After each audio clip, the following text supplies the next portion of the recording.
Alternative Dig Talk. Real issues, real talk.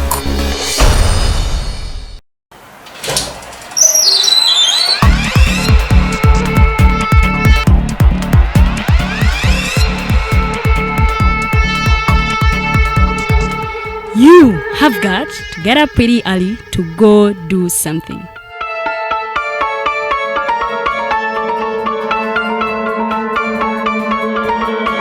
We are the Alternative Dig Talk.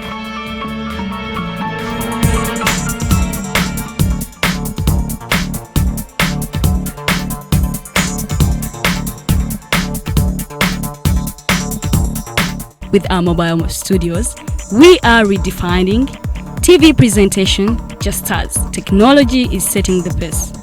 We are blending our approach with fresh, perspectively designed breakfast show, The Mighty Drive, informative and entertainment show, exclusive and live interviews. We President Museveni wadde juzi namulaba apima akawunga kilo 2 tasobola kalya nini bwaba alya kilo 5 oyanema okuliisa eggwanga ne bwe limundekera. Njagala kwebaza the Alternative Dig Talk etuwadde kano ka Mighty Drive era n'abatuwuliriza bonna abali ku mikutu njagala basaba mugende mu maaso n'okuwuliriza.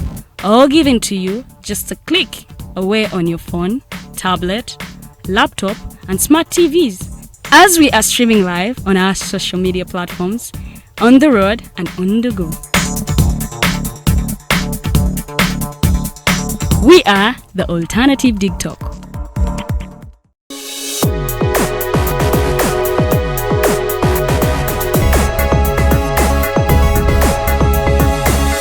The Alternative Dig Talk. Real issues, real talk.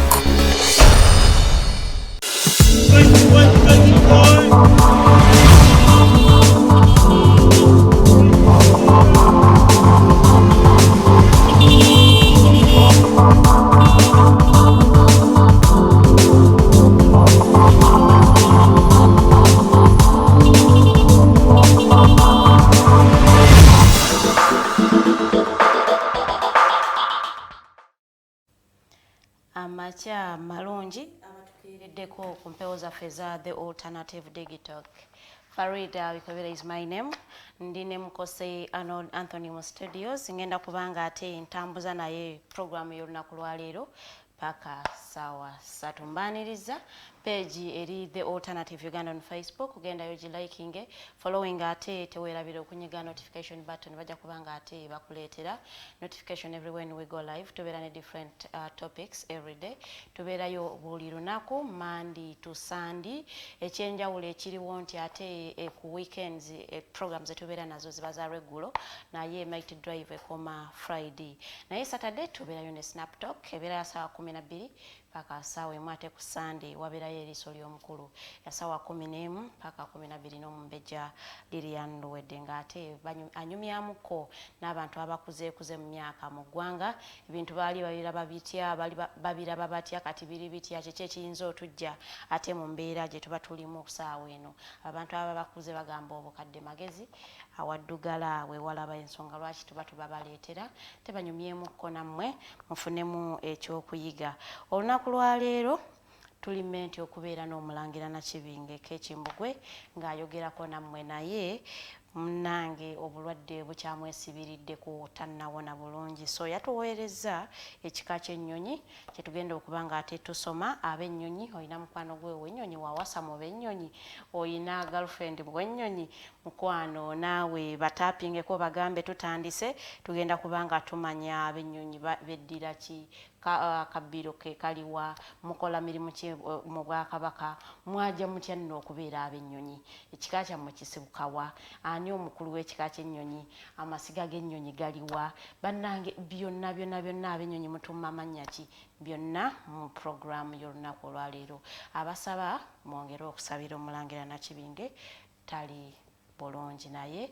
tusaba Mukama ajja mmutereeza mpola mpola so saala mwongereemu abasaba n'abagwanga mujje nammwe temukomaawo nammwe muteekemu amaanyi Kooti y'olunaku lwa leero tugamba bweti sometimes the smallest step in the right direction ends up being the biggest step of your life. Sometimes the smallest step in the right direction ends up being the biggest step of your life. Tiptoe if you must, but take a step. Take a step. Mulekerawo okugamba bannange abamu mutya okuriskinga nogamba bannaye awo nteekewo sente zange $5,000,000 zinaavaawo. Ate what if it works? What if it works onobeera otya? So omuntu omulamu yenna atekinga risks bamikwano tugezeeko temubeera mu kifo kimu. Make sure you are moving. Oba you crawl but make sure you are moving. Tobeera mu kifo kimu. Good morning Mukose Arnold Anthony. Good morning my lovely little sister Farida. Tia bakagwa mwena abakateza amaiso n'ebiwaito twabasangaavu era tumerente eri bwe tumanya nti mukaliyo bakalamu era mukatugoberera mukatuwuliriza kino tukitwala nti kyakuzaana kuba tuli kudata waimwe tuli ku nsonga ya munsawo daimwe mwetutambulira so okuba nti mufisa akaire mwatugoberera mwatulondoola mwatubona kiba kintu kikalamu ino nga Farida wabakobye leero tujja kulingirira ekika eky'ennyonyi aye tunda bategeeza nti Omulangira Nakibinge omulwanya muri embeera yabaire agezezaako nga yanda yekakabe oba yekake ayide gano olwaleero aye obuwino kunchunga embeera ekadde emyemu aye nga tumusuubira olw'okutanulidda kuba bwe kibantu olwaleero abaire asazewo yekake kiba kitegeeza nti olw'okutanulidda ayinza okuba nga aliwo so imwe abasaba musabe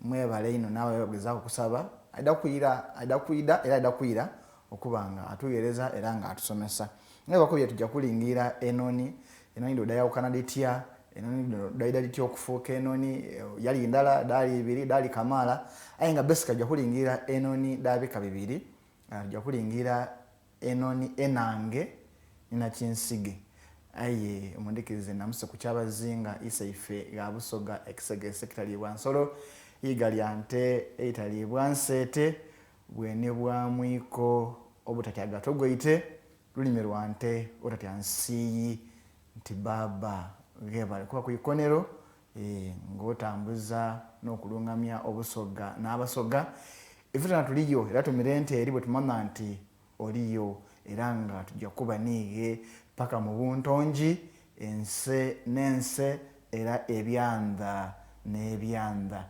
mungane ntuuma omigakira ndira e Buganda mbategeeze nti olwaleero olunaku lwanjawulo tutuulira ekika ky'ennyonyi ennyonyi zino mulimu nakinsige oba mu luzungu gye waliise African Paradise Fly Catcher so gwabadde tamanyi nakinsige mu luzungu kyeki is African Paradise Fly Catcher. Abafaransa sometimes bagiyita tapasifoni paradisi so kisinziira gwe olimi mwoli bw'oba oli mu Faransa tafasoni paradisi yina kinsige oba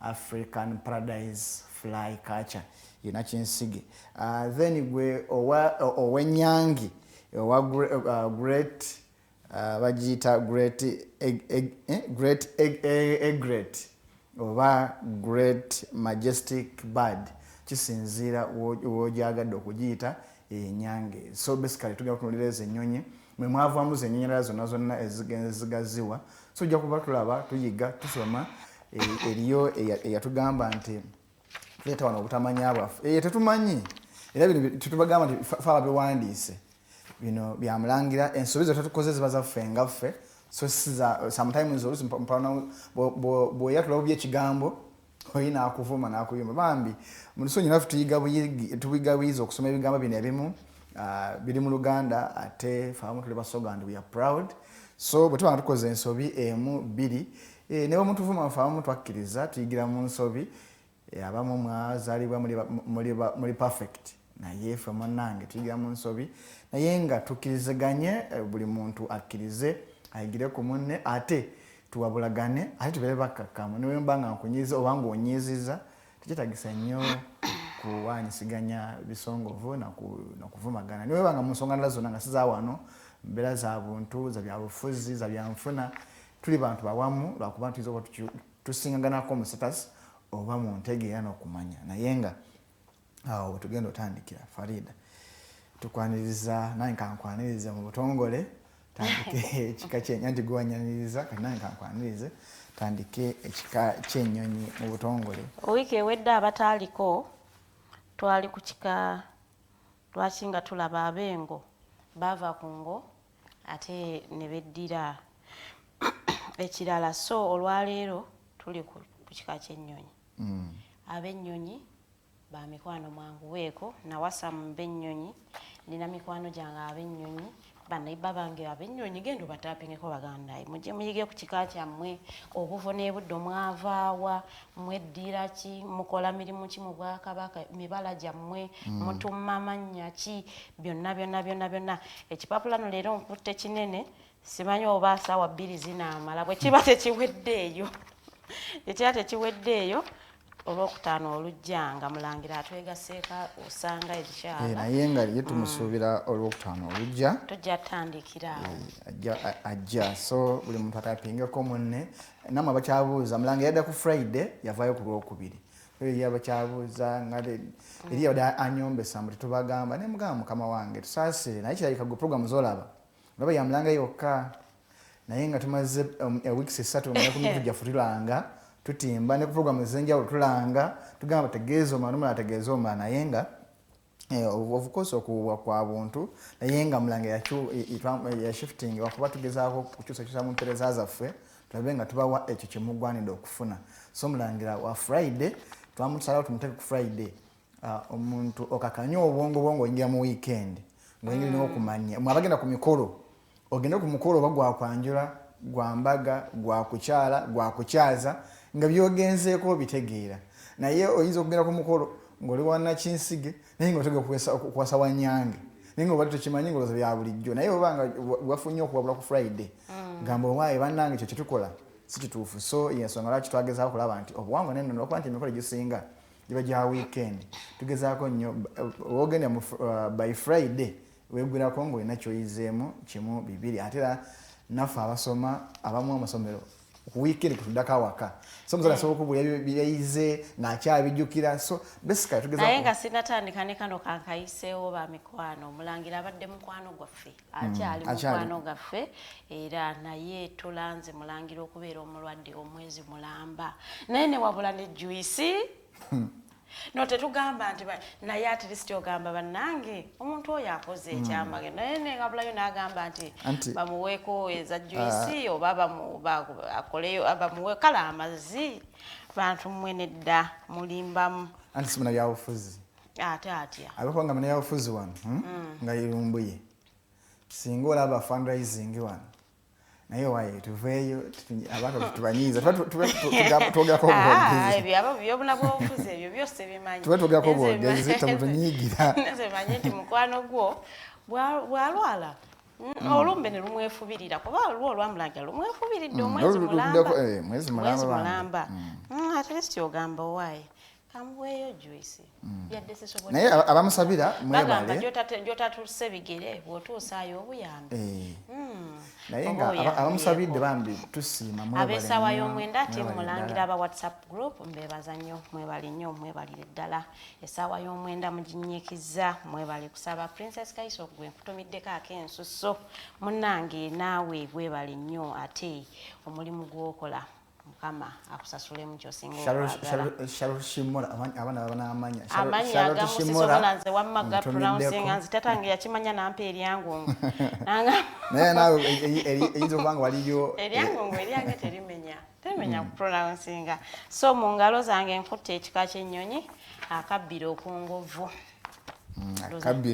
nguvu bamama bange mbatumiddeko bakojja bange kakati tuli ku bbeere tuli kukojja anti Mulangira yali aŋŋamba naye kati gulikwatako ddi ku kikakyo kunza bwe neesooka bajja bagamba neyagaliza naye soke tubeeko betuwaako awo naye tujja kujja oluvannyuma kati nabadde ndi aŋŋamba leero kyolina okukwatako so Mulangira ansanyuse okubanga wakkiriza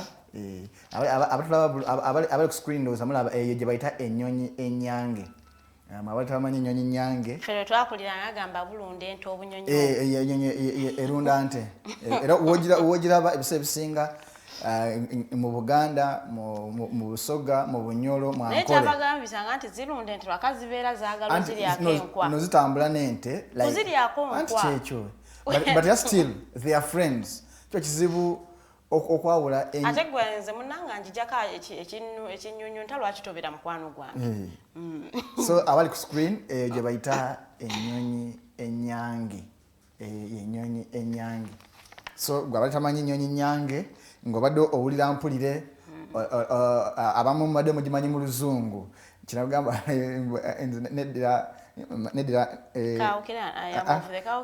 yaŋŋamba the manke kirani so kati naawe ow'ennyonyi ennyange olwaleero eyo bagiyita great egret so yeyo great egret gwe badagimanyi mu Luzungu mu Luganda y'ennyonyi ennyange so ndowooza kati awo tugenda kuba tuwogera kyetwogera ng'okimanyi then wabaawo ne African Paradise Fly Catcher gye bayita nakinsige era kyemanyi omukulu ali mu byuma anaaba nayo agitulaga African Paradise Fly Catcher so basically tukikola nti abaana baffe betumanyiza mu Luzungu bwetukisa mu Luganda abenga amanyi kitwogerako so tubasanyufu nti Mulangira otwala obudde buno owandiika weebale nnyo weebale ddala ffe abamu tukitwala for granted tumwebazaamu akensuso yadde mulwadde afubako nnyo okulaba nga afiisaawo akadde n'atuweereza so ffe tuli basanyufu mwe abamu mulabanga ekya bulijjo era weekanga nti ojja kusangako abalaba balinga 2 3 ku YouTube ojja kusangayo nga 100 200 naye nga bino bye bitugasa onokusinga simanyi munabyabufuzi gundi asusubiza ki nga sinafuka munabyabufuzi nina ekika gyenva so nina okubanga amanya ekika so gwe ali ku screen ndowooza olaba African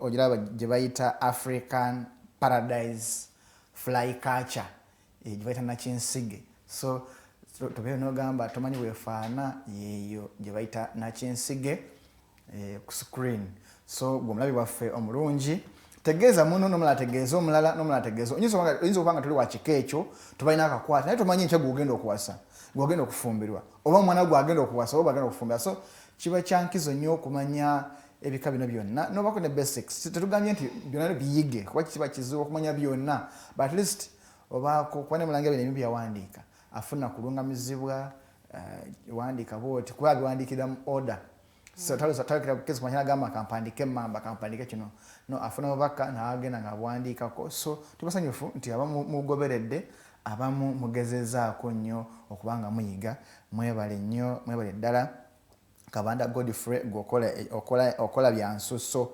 okola byokola tubyebaza nnyo nyini ddala weebale nnyo weebale ddala naye nga tukyagenda mu maaso n'ekika ky'ennyonyi nga akabbiro ku nguvu Farida tutwale tuyige tumanye bunaviira wano ng'oba oli awo ekika ky'ennyonyi tukitegeddeko ekitundu oba sinakindi awanene omukulu w'ekika ky'ennyonyi owakasolya ye Kakato Mbaziira. Kakato Mbaziira agamba nti Kabaka Kintu okujja mu Buganda nga ye mutaka wamu ne wadda. Jjajja w'ekika ky'ennyonyi omuberyeberye ye Njiwe, mukazi we ye Nakiboneka. Njiwe yabeeranga bulamu mu Busiro, ekifo bulamu na kakano kiyitibwa Kisubi era kiri mu mission y'aba White Fathers. Omanyiwo? Abamu tebamanyiwo Kisubi wa ku lw'entebe wano so bamikwano ebimu bye tusoma tujja kanga tugamba nekakano ekifo ekyo gyekiri mugendeyo abamanyi obakkiriza temubeeramu n'ababuusa omanyi oyita mu kifo naye nga buli n'okubanga wooswa woobeera nga tubalina byafaayo gwe ng'olaba so wano batugamba ndi Kakoto Mbaziira oyabeeranga. Njiwe yazaala abaana 12 olwatuuka. Njiwe n'azimba enju empya. Bwe yaggwa n'ateekateeka embaga y'okugiyingira. era n'ayita batabanyi be bonna n'emikwano gye.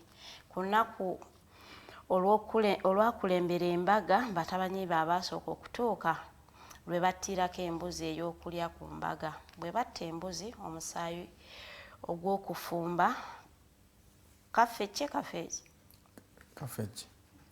amanyi saagala kupronouncing bigambo bino libangamba ebigambo ebimu obipronouncingze bubi ati mbanyi n'okusooka nembuuza kafeeki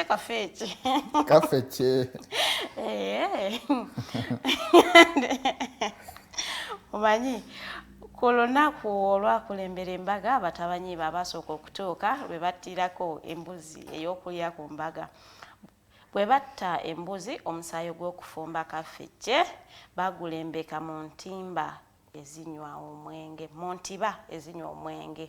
Omusaayi bwe bamala okugunywamu entiba ne bazooza enkeera naye tezaatukula bulungi. Bannaabwe abalala bwe baatuuka mu ntiba omwo mwe baabaweera omwenge. Abo abajja oluvannyuma bwe baalaba omusaayi mu ntiba ze baabaweeramu omwenge ne banyiiga nnyo bannaabwe okubaweera omwenge mu ntiba ezirimu omusaayi. Tebaakoma kunyiiga kwokka wabula n'omwenge baaguzira n'embaga ne bagirekerera ne baddayo gye baali bavudde. Muyira Jafari oba Jafari agambye njiwe nga yalimuka abo bokka 14 only boys oba ne ba girls abaana 12 si 14. Andi naye agamba abo bokka only boys oba mwalimu ne ba girls bokka dazini namba ey'abaana yalabanga batono bokka abo musiraamu oyo musiraamu manyi abasiraamu Jafari manyi oba Jafari naye ng'endyagadde nga gyali wandiikamu tugende mu maaso. Njiwe bwe yajja okulaba oba ng'abaana bonna batuuse baali bakanaaluzaala ne bamutegeeza ebibaddewo. Bwe yawulira ebyo naye n'anyiiga nnyo abo abaweera bannaabwe omwenge mu ntiba ezirimu omusaayi. Njiwe naye teyakoma okwo. Abaana abagoba baanaabwe ku mbaga naye kennyini yabagoba ku mbaga. Abagenyi abayite nabo baalaba nnyinimu akalidde. Abaana obuteddiza nabo baakwata amakubo agaali gabaleese ne bagenda. Omwenge n'emmere eyali efumbibbwa byonna baabireka ttayo. Embaga eyo ab'edda bagijjako enjogera egamba nti nandekererwa ng'embaga yanjiwe. Ng'embaga yanjiwa naye njiwa nga teyali musajja mwangu nga teyali mwangu naye eriyo ekikusukkako bataata baba bakambwe ekibaganyisa okwoza ebintu byemunywereddemu akamwe akamweke nako bakiteeka mu pululo akafeke so gamba nti nga ndifaringa kumwe nga ze siriimu era kamweke kuba kaba kafa nga ngenda kalya. Mulangira yanganya okuzanyira mu kiwandiiko kyengene mu maaso naye ebintu ebimu mba nina okubyogerako kati bwe mmanjagala kwejjamu asala agamba nti akafeeki kuba mba saaliyo ate saakalya ate sikaliimu kasita agamba nti akamweke kati okay mu mbeera yaffe ya bulijjo osobola naye mu kusomesa abaana okuyiga oba ojja bba wagamba nti akamweke eriyo abangu bajja kikwasa bagambe bakayita akamweke so mu mbeera okuyiga kasigala kafeeki naye mu mbeera ey'obuntu bweyagala okyejjemu osobola gamba nti akabweke so ndowooza kyekyo wabula njiwa ati yali musajja mwangu. Kale ate naawe ogenda kumbuzaabuza erinnya yenjiwa bw'olyogera bulala nange ndyogera bulala anti wano nandekererwa ng'embaga yanjiwa nanti njiwe yasookera eno waggulu nga yenjiwe kati simanyi lwaki eno yawandiika njiwa ono awandiika ndowooza kuba ndowooza typing error kuba ndaba njiwa naye nze mpulira nga boogera njiwe yolaba nkyesibyeko mpulira Mulangira agamba njiwe Mulangira tusonyiwe ayinza okuba kati simanyi oyo yayandise obubi yayandise typing error ate kuba mulimu njiwe n'enjiwa kati simanyi bano bantu banjawulo bantu babiri ali muntu omu naye eyatayipinze anyway katumakingewo nabadde njagala kukitereeza luli naye wanajja tugenda okumakinga omutima ne gungamba yenjiwe eno yadde typing error so ensobisi ya Mulangira naye eyamutayipingiddeko okusobola okulaba nga bitutuukako wano ayinza yakuzeemu error. Njiwe bwe yafa omwana we yayitibwanga Kakooto ye yamusikira. Kakooto yali muyizzi nnyo era nga musawo nnyo. Lwali lumu Kakooto n'ayagala okutuukako mu kyaggwe teyalwa n'asitula. Bwe yali ng'asigazizza ebbanga ttono okutuuka emukono n'asanga ennyanja. Bwe yalaba nga talina maato ga kumugula ku nnyanja eyo kye yava anoga eddagala n'ayiwa ku nnyanja n'efukka omugga. Omugga ogwo n'akaakati guyitibwa Nakiyanja. Bwe yatuuka emukono n'ababuulira nti ne bamubuulira nti ku ludda olw'ebulundonganyi efulumyeyo omusajja ow'ekitiibwa ennyo. Kakooto bwe yawulira ebyo n'ayanguwa mangu okugenda okumusanga. Naye muno eddagala ly'edda lyali likola. Lyali likola naye sooka obuuze ab'emukono mumanyi Nakiyanja? Nze mmanyiyo naye kale omugga mbadde simanyi nti gwe guyitibwa Nakiyanja. Nenze mmanyiyo nti omugga ngumanyi naye mbadde simanyi nti yali nnyanja. Nakugamba ebyafaayo bino olumu Nakiyanja mmanyiyo bulungi naye mbadde simanyi nti omugga ogwo yali nnyanja. Olina aguyiwako eddagala ne gufuuka omugga. Negumwanguyira okusaba. Saakugamba wano binasoma okuva mu West Africa eno n'okusobola leero mbeerawo nensiikira nengabo wabula. Ebya Sundiata Keita oba Sunaali. Sundiata Keita Meita.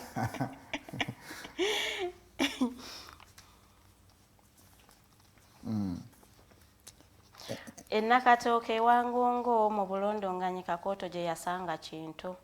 Kakooto olwalaba Kintu n'amusanyukira nnyo era n'amukulembera okumuleeta mu Buganda. Kakooto yali agenze ne mutabanyi we yayitibwanga Kabenge.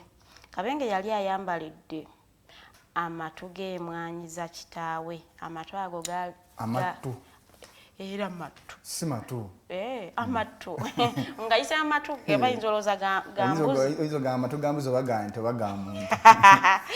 amatu g'emwanyi amatu okay naye bwe mba nsoma era galina kusawundinga bwe gatyo kati sisobola kukikatiriza nnyo okay amatu g'emwanyi za kitaawe. Amatu ago gaali gabyayi. Kintu bwe yalaba n'ababuuza ekirimu. Kakooto bwe yamutegeeza nti mwanyi era nti ziriibwa Kintu teyalwa n'alyako. Bwe yazisuula mu ttama n'awoomerwa era n'abuuza Kakooto gye bazikolera.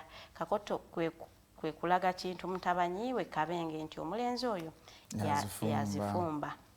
Kintu naye kwe kumuddamu nti omulenzi oyo asaana ayitibwe Kafuma olw'okufumba emwanyi eziwooma bwe zityo.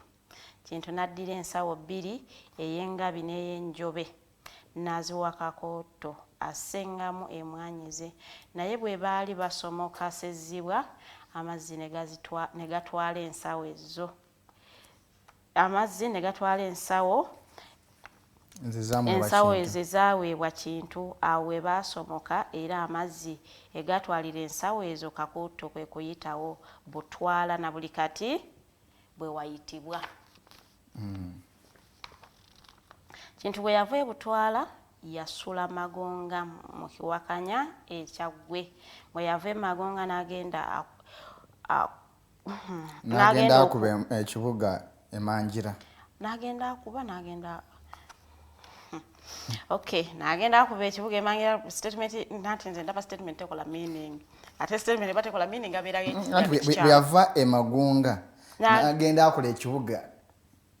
Yali badde ng'embuga amaka bakabaka baba na mbuga tebaba na maka. So embuga kyali badde nga ekibuga si kibuga Kampala. Kale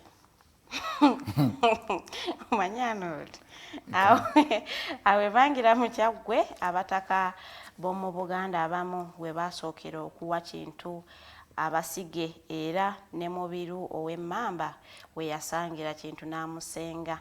Bano be basige Kakooto Mbaziira be yawa Kintu ng'ali emangira. Asooka Kabengwa, ono Kakooto yamuwaayo okulundanga ente ya Kintu eyayitibwanga Kanyoomu. Omutaka ono alina Kanyonyi mu Kyaggwe. Ente ya Kintu yayitibwanga ani kozi? Gundi yakava Rogers yakava mu ssomero yamanyi.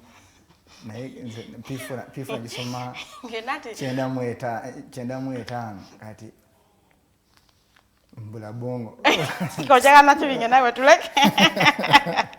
Sabu gwe kula bonga ani jipiri tataliyo wano. Nandanye. Kalo oyo Kojagala Nakibinge mulamba. Nze piifula gisoma 95 so kati woyumbuza kati bale. That is it like line erinnya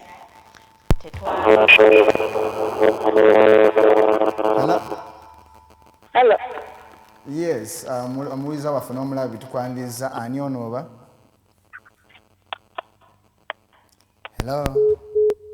Oh. Okay.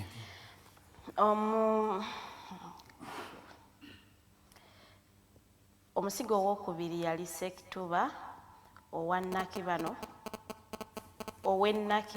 Kakooto gwe yasiga okwasizanga Kintu enku era yatuumibwa n'erinnya Kyasanku.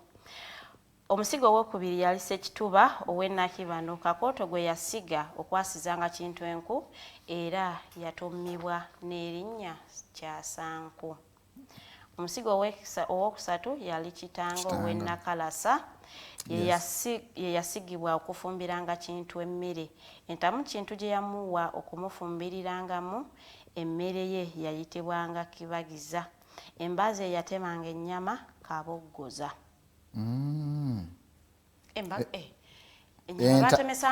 Entamu yayitibwanga Kibigiza. Then embazzi Kaboggoza. Okay. Ab'Engonge be batumira erinnya Kaboggoza. Okay. Kitegeeza oyinza ogamba nti Kaboggoza ng'embazzi yatemanga ennyama ya Kintu. Nekisoboka ndowooza. So okay. Awo nkitegedde. Omusige owokuna Nabitimpa ow'Ekitovu mu Kyaggwe yasigibwa kukubiranga Kintu ntamivu. Ntamivu kiki? Kintu bwe yava mu kibuga ky'ekyemangira. Kintu bwe yava mu kibuga ky'ekyemangira n'asitula okulaga mu busujju. Bwe yava emangira yasula Busumbwa. Bwe yavaawo yasula Bukesa na Mirembe. Bwe yava e Bukesa baasula Mugongo mu Kinaawa. Kakooto yasimbawo omumwanyi n'agutuuma erinnya Semitego. Bwe baavaawo ne batuuka ku Ngalabi Buddo. Naggalabi. Ne batuuka ku Naggalabi Buddo. Bwe baava ku Naggalabi ne bagenda ku Busujju. Kakooto yalaba Kintu amaze.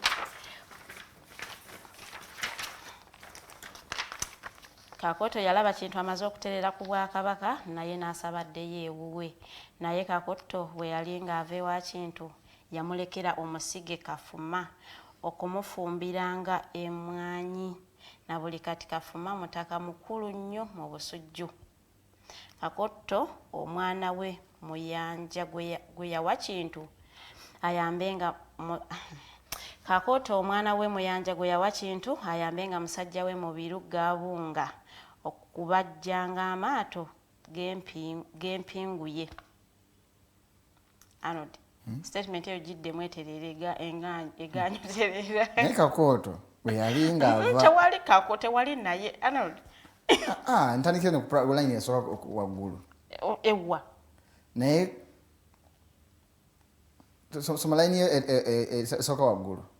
Naye Kakooto bwe yali ng'ava ewa Kintu yamulekera omusiige Kafuma okumufumbiranga emmwanyi. Yamulekera omusige Kafuma okumufumbiranga emmwanyi. Na buli kati Kafuma mutaka mukulu nnyo mu Busujju. Kakooto omwana we Muyanja gwe yawa kintu ayambenga musajja we mu Birugabunga okubajjanga amaato Gabunga first of all ab'Emmamba bamuko ababajja amaato ag'abasirikale ba Kabaka ab'oku mazzi. So kati Kakooto aleka omwana we yeegatte ku mubiru. Sisi sema gye badagala ntangaaze. Kakooto akwata omwana we Kafuuma yeegatte ku mubiru Gabunga omukuweesa amaato ag'empingu za Kabaka. Muyanja yaweebwa embazzi 2. Eyasooka Nankunga ey'okubiri baali abayama ezaabajjanga amaato ga Kabaka. Kakooto bwe yava e Busujju yadda Bulama. E Bulama yamala ebbanga ttono n'aweebwa okufuga Kyaggwe era n'agenda azimba ku Mukono. Mu Bwasekiboobo Kakooto mwe yafiira. Mu Bwasekiboobo Kakooto mwe yafiira. Sekiboobo ye mwami wa Kabaka akulira essaza ly'e Kyaggwe. Bwe yamala okufa tuli wano. Bwe yamala okufa mutabani we bamulyantamu n'amusikira. Bamulyantamu ye omwami bamulyantamu ye obwami yabwewa na bamulyantamu ye obwami yabwewa na mutwe. Bwe yava n'agenda akuba embuga.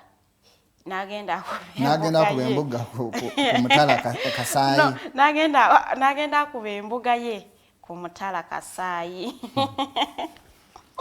Leero Oluganda lwa leero sirutekedde ze babuulira. Awo abasika be we bajja embuga ne bagizza ku Mutala Bulimu. Bulimu omanyiyo? Buwa. Bw'otuuke osobola mukalagi oba okuyita emukono kisinza oyagala. Bulimu bw'ova e Nakawuka ne weeyongerayo eri mu maaso. Bulimu yekiri? Kati tugamba bulimu y'Ekyaggwe, tetugamba bulimu ey'Ebusiro. Bulimu y'Ekyaggwe maama. Mbale manyi bulimu y'Eru. Gwe ky'ogamba y'Ebusiro, tuli ku y'Ekyaggwe. Ate mpozi nga obuusa atozze Busiro naye nga kyagikyeggwa kyaga Ssekiboobo. Na buli kati omukulu w'ekika ky'ennyonyi owa Kasolya abeera Bulimu. Ku linnya lya Kakooto abasika be baayongerako eryambaziira. Kaakano omukulu w'ekika ky'ennyonyi owa Kasolya ayitibwa Kakooto Mbaziira. Ennyini mbadde nga ndiwe Kakooto Mbaziira simanyi gye lyava mpulira abantu bayita Kakooto Mbaziira. Oluberyeberye twalaba nti embaga yanjiwe gye yali ateeseteese olw'okuyingira ennyumba empya yatabulwatabulwa nnyo abaana be ne baleetamu enjawukana. Naye ate ne ku mulembe gwa Ssekabaka Ssemakookiro ab'ennyonyi baayongera okwawukana. Kabaka Ssemakookiro bwe yakuba ekibuga ku lusozi Kitende baali bali awo ennyonyi eyitibwa Kimbagaya n'egyegwa ku nnyumba ya Kabaka. Abantu bwe baagiraba ne bategeeza Kabaka nti tasaana kusula mu nnyumba eyo. Ennyumba Kabaka gye yasulamu ku olwo baazimba yakagwirawo. Nga balina bidi. Ye bazimbanga obusiisira naawe akasiisira kagwa mu lunaku lumu. Farida okalaba kawedde. Akasiisira k'abantu abangi atali muntu omu. Obutema emiti simanyi kadongo simanyi buleeta ttaka simanyi isubi timu waka abamu mugenda mu ssubi abamu ne mutema emiti. Otunuulira ebiseera bino ng'abantu muweze naye embaga gye bagamba embaga yali abantu nga 10 mwe muna abakyala. Nedda taata Yazaala abaana 12 tekako ab'ekyalo. Ab'ekyalo kyali. Naira mbaga y'abantu nga 20 nga okina abakyala abali mu fumbire balifumba. Kabaka bwe yali yeebuuza ennyonyi gy'evudde okugwa ku nnyumba ye, abaaliwo ne bamutegeeza nti evudde Bulama mu bunyonyi. Kabaka olwawulira ekyo n'alagira ab'ennyonyi bonna okubanyaga. Era bangi mu bo battibwa n'obutaka bwabwe ne bubaggyibwako. Abaawonawo kwe kudduka ne beekweka mu bika ebirala. Awo nno we waava enjogera egamba nti okisombedde Kimbagaya ye yakisombera Balama. Okinsombedde Kimbagaya ye yakisombera naye abantu fedde nabo babeeranga nenge gye bamunyangamu ebintu kuba kati ennyonyi eno amangu ago ne bamanya gye yavudde n'ekimu nekifulumirawo kooti etuulirawo eringa yababoda.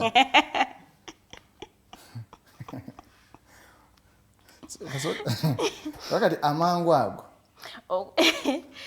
ne bamanya nti evudde Bulama mu bunyonyi ne bagamba kale abe Bulama mukiguddeko.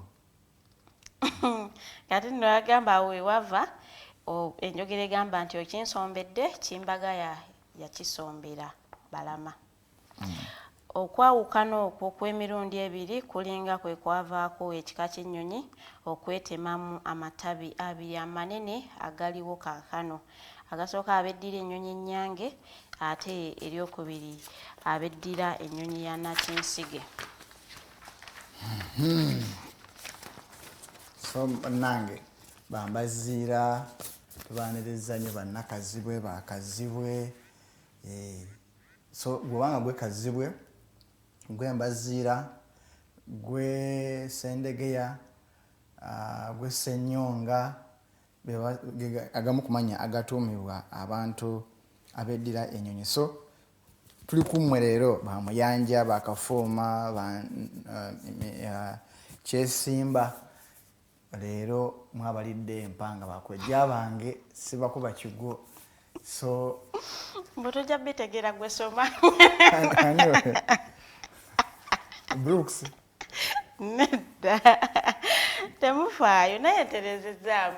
N'olugaleero ennaaka ne badde mu mistakes nnyingi ate twasobodde kufuna kadde katerezaamu. So agambye mu Kabaka's birthday run ya 28th omwezi guno gwe tulimu. Tubaagaliza omwaka gwe guno gwennyini. So abagenda mu kudduka amazaalibwa ga Kabaka nammwe ndowooza mujja kuddukira wammwe. Sirowooza bijja kubanga bya mwaka guwedde. Ofuna t-shirt kakitiko n'oddukira mu compound yo ne weetoola nga last time we byali. Twagirwa COVID n'atugaana okukuŋŋaana but tunaatera okukivuunuka. So tusabe Katonda nti n'ekyo nakyo kiggwe era kijja kuggwa. Tuleke kwerayiikira, tuleke kubeeraawo nti tekitaggwa kuba olaba abantu bagenze baguma kati bakyasobola okubeera ne HIV ne bawangaala. Edda ng'omuntu bamukebera ne bamanya nti alina HIV ekidda kwewa butwa naye ndowooza nno COVID ajja kuggwa. Then ne vigilance bannange bomu zifuuse bomu insecurity tomanya tuwesiga muntu tewesiga Arnold tewesiga Farida tewesiga buliranyaawo tomanya kuba kati bwetunulira abatega bomu y'oku CPS waliwo abakyala balema muvaako emabega waliwo ababodaboda awo nga tebalina kye bamanyi. So omuntu oyo gw'olabanga ali ku bibye nga nawe oli ku bibyo yayinza okuba ye mulabe. So ndowooza buli muntu abeere mwegendereza nnyo ate era bw'ofuna kyeweekengedde togamba nti owaayi kanziruke nveewo wankole odduka ovaawo bategeeza ab'obuyinza walage nti waliwo ekintu kyekitegeera oba oli awo kiyinza okuba nga kituufu kyotategeera ekyo nga kyekyobulabe sinakindi ate naffe bw'oba otegedde nga polisi enakonfaminga nti bomu tuteka ku mikutu omanyi twagiddwa oba oli awo. Kati yesterday batukubisiza empewo Red Cross neteka ku mukutu gwayo ogwa Twitter nti bafunye explosion kwa kamwesi molo. Of course eriyo ebitongole nga bwekitweetinga bwekifuma information bamulowooza nti ntuufu. So ffenna nkujjamu egisinga nitubuukira tugenda otuukayo ng'amazima si kituufu era ne police nevaayo ne clarify. So ndowooza tebo okifunye tuna verifyinga tusooka kuwaawaaza nsi kuba tuli mu panic. So ndowooza ng'eggwanga ke kaseera buli muntu abeevugira nti era neebaza Abannayuganda abafuddeyo nnyo, neebaza ne security mugezezaako nnyo newankubadde tebinatera bulungi mukyalimu obulumira naye kyemanyi security si kintu kyangu nnyo, si mukugu mu byo naye security etandika naawe n'oyo akuliraanye. So tukungubagira wamu n'abo abaafira abantu baabwe, tuna wamu n'abo abakyali mu malwaliro ag'enjawulo abaafuna ebisago nti Mukama Katonda abawonye era sinakindi abagumye mwe mwenna abali mu buzibu ng'obwo. Dakiika 46 ebula dakiika 14 okuwera essaawa ebbiri tubategeeza tulina okuddiza kwe twalangiridde oba kwe twalangirira nga otandika Desemba nga lumu bw'osharinga ensharinga 10 ngwengo ojja mu inbox ogamba nti video eno nagisharinga emirundi 10 ffe nga tuddamu tugikebera nga tukakasa washaringa emirundi 10 bwekikonfamingibwa ng'ofunayo akasiimo si kanene naye wakabakaze tukusaba akasiime. Then bw'okomentinga komenti yo neba ya 10 oba najjuza ey'ebibiri oba najjuza ey'ebisatu oba najjuza ey'ebina gwe nga naawe ofuna akasiimo. Si kanene naye tusuubira nti okuddiza guba mwoyo ate weebale amala ebintu. Omanyi Omuganda agamba nti engalo ensa ziwoomerwa nnyinizo. Tetwagala kugamba nti esaffe engalo nsa naye waffe Busoga bagamba nti akatono kalya bagwaine nti akatono kazira mu liiso bakuba mu Buganda Mulangira yangana okulugera naye ne musaidi waffe ey'okuddiza tugamba nti akatono kazira mu liiso. So tulowooza nti gwe wenna ayina azze nga atugobera azze nga atwagala bambi weebalire ddala okubanga otwagadde okubanga otukyatambula wamu naffe. Praise Property Consults ye munywanyi waffe gwe tambudde naye okubanga olwaleero tukyasobola okuba ne data tukyasobola okuba nga tujja wano nga tusobola okwogerako nammwe. Bano nno badiringa mu bya ttaka. Gwe wenna alina ekirooto ekyokugula ettaka, alina ekirooto ekyokuzimba, wagula ettaka naye ng'oyagala okukuba pulaani, okuba pulaani naye ng'oyagala omuntu omukugu atunulire pulaani yo obanga etuukanye n'omutindo. Omanyi tulina obuzibu nti olwaliro okuba pulaani ne wayitawo emyaka 3 nga pulaani yo tekyakola. So bala Praise Property Consults bo bavirayo ne bagamba nti okay fine ffe weetuli byonna nibo boina ettaka lyonga bagitunda bo basobola odikutundira basobola nga bakayongerezi basobola ku byapa ne bakuwa ekyapa kyo sinakindi n'oba n'ennamba yakyo ng'okimanyi bulungi nti ettaka lino lyange. Bano basangibwa Wandegeya katale ka KCCA floor eyokusatu oba level eyokusatu room 128. So bafuna ku WhatsApp oba kuba ku bya direct ku 0706 14 706 0706 14 706 oba 0783 92 19 eba Praise Property Consults Uganda Limited. Onaaba ofuna obuweereza bwabwe ku nsonga zonna ez'ettaka. Gusente z'oba olina ku luguudo lw'oyagala bw'oba n'obukadde 5 okasasula obukadde nga 2 osobola nga osasula mu installment. Balina plots mu bitundu eby'enjawulo mu makubo gonna agafuluma ekibuga Kampala. Tuyinza ku bukadde 5 paka gwe gy'okoma n'obugazi oba obunene bw'ettaka ly'oba oyagala. Tukyagenda maaso n'ekika ky'abennyonyi era nga tukyabeebaza okubanga tukyatambula ffenna okuva gyetandikidde ku ssaawa emu okutusaano nga ebula dakiika 10 okuwera essaawa 2. Tugenda tukitambulira ddala paka ssaawa 3 nga tutunulira ekika ky'ennyonyi. So gwe wenna ow'ennyonyi alina ow'ennyonyi gw'omanyi mukwano gwo osobola okuwasaayo wawasaayoko mwayawukana omulinamu baana wali osobola kumufunamu baana baneebabo ndowooza ke kaseera ffenna tuyigire wamu tumanye bakola mulimu ki obulombolombo bwabwe lwaki beddira nnyonyi ye lwaki ennyonyi kati nnyingi zajja zitya okubanga nnyingi byonna obisanga wali angambye mbu nzireyo ntandika okusoma kuva engambye Kakoto bwe yali ng'ava ewa kintu nedda taata yesigenda kuddayo singa musuubize singa tuba tumazeeyo nga obudde bukyaliwo oba oliawo tuyinza okuddayo ntandikire Kakoto bwe yava ewa kintu nziremu nsome empaka getuli kati saawa ayagala mpaka wetuli kati saawa zino empaka getuli kati kati kyabakola awereze email ye mu inbox tujja mukopingira ne bwe naabiddamu sigenda sobola kubinnyonnyola so just nga mba bugambye nti Mulangira bw'ajja kyekipapula kye mbankwata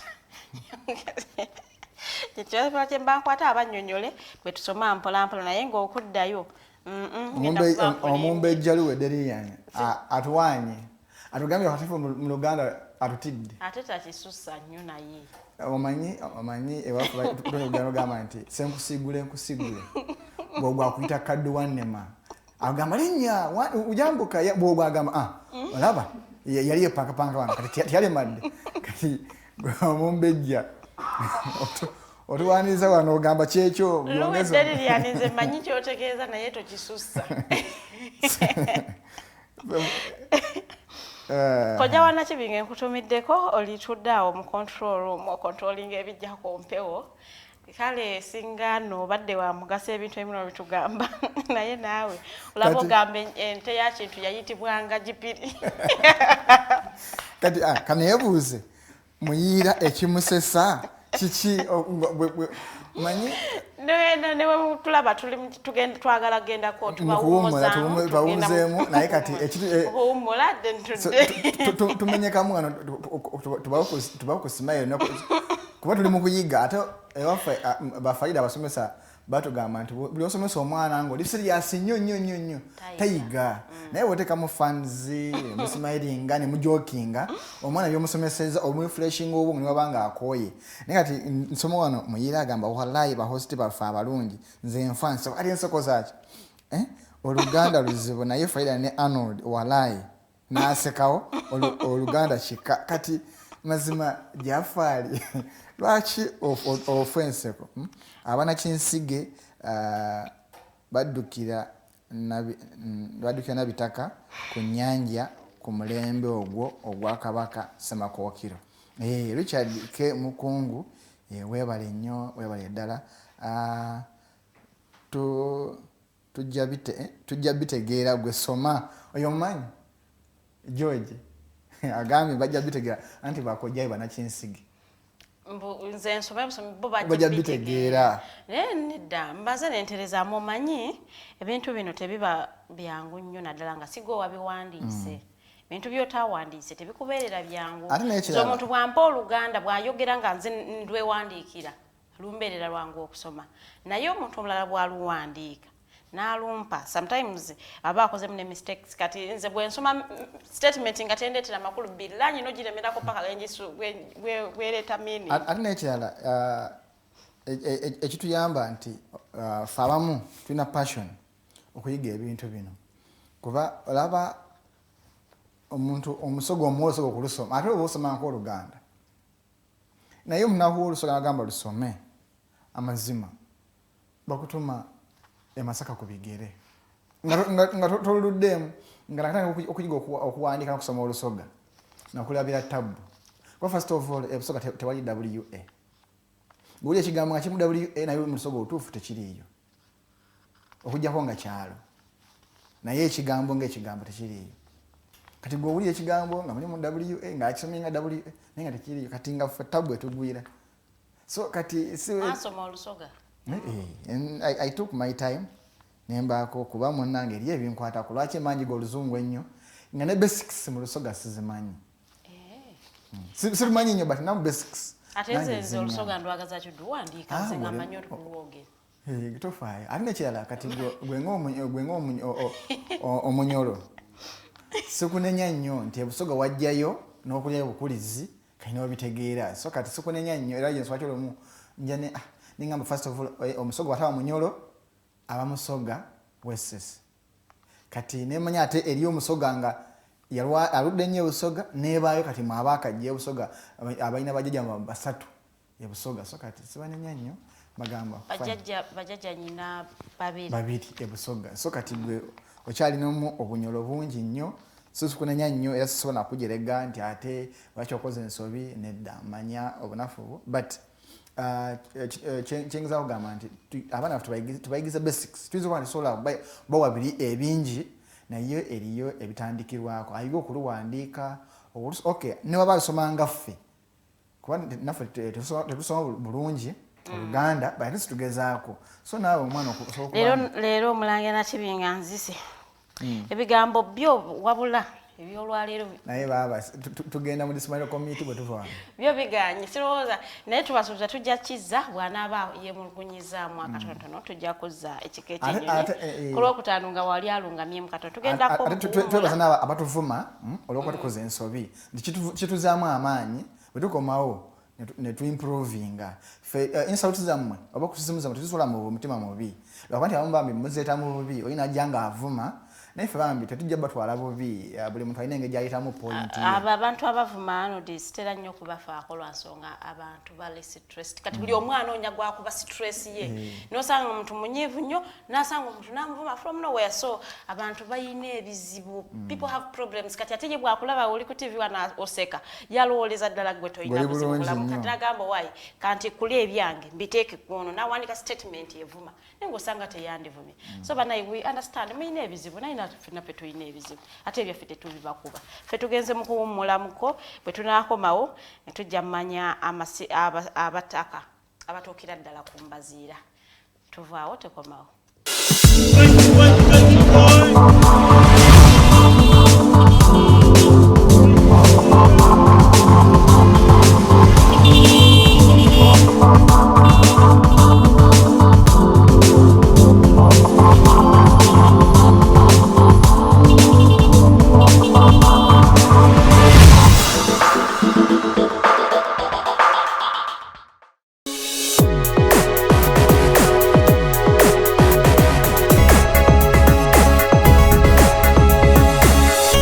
Alternative Dig Talk.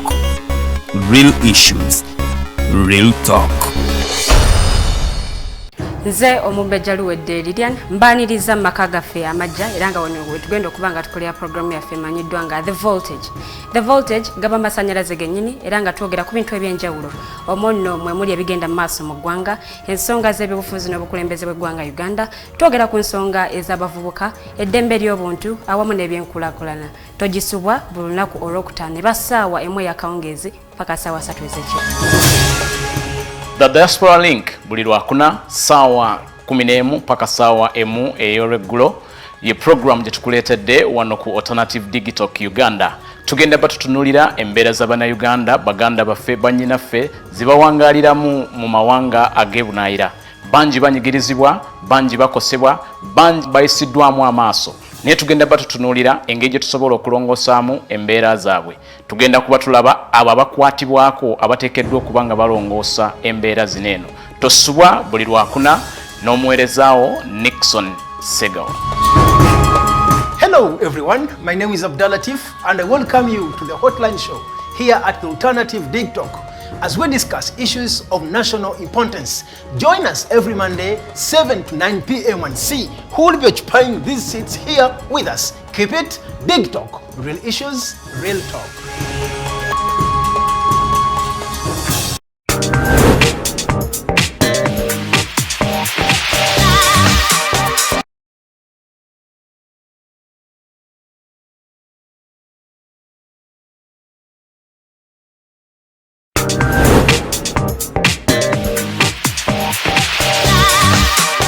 Jembadde itaita nsanze abasajja nga bagamba lwaki bala batukula Farida lwaki mukula abasajja omusajja baba tebamukudde asanyuka busanyusi n'akuwa ssente kati bw'alaba nga tafunye kyayagala n'alowooza mbu wamukudde aba yazikuwadde oba tewamukudde. Okay, Lydian, lwaki mwagala abasajja abakulu? Nabo batwagala naye ffe tubagala lwakuba nti batutegekera future. Okay, tutegekera future what you say. For more insightful topics, yes, keep it the Alternative Dig Talk, real issues, real talk. Remember, Snap Talk airs every Saturday right from 6 to 7 with your girl Teddy Tenjo, but I never come alone. I come with the two beautiful girls.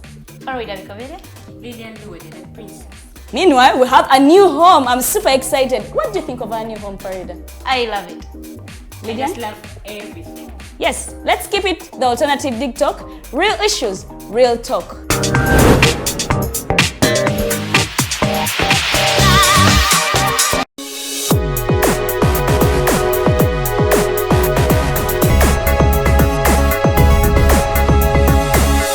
The alternative dig talk. Real issues, real talk.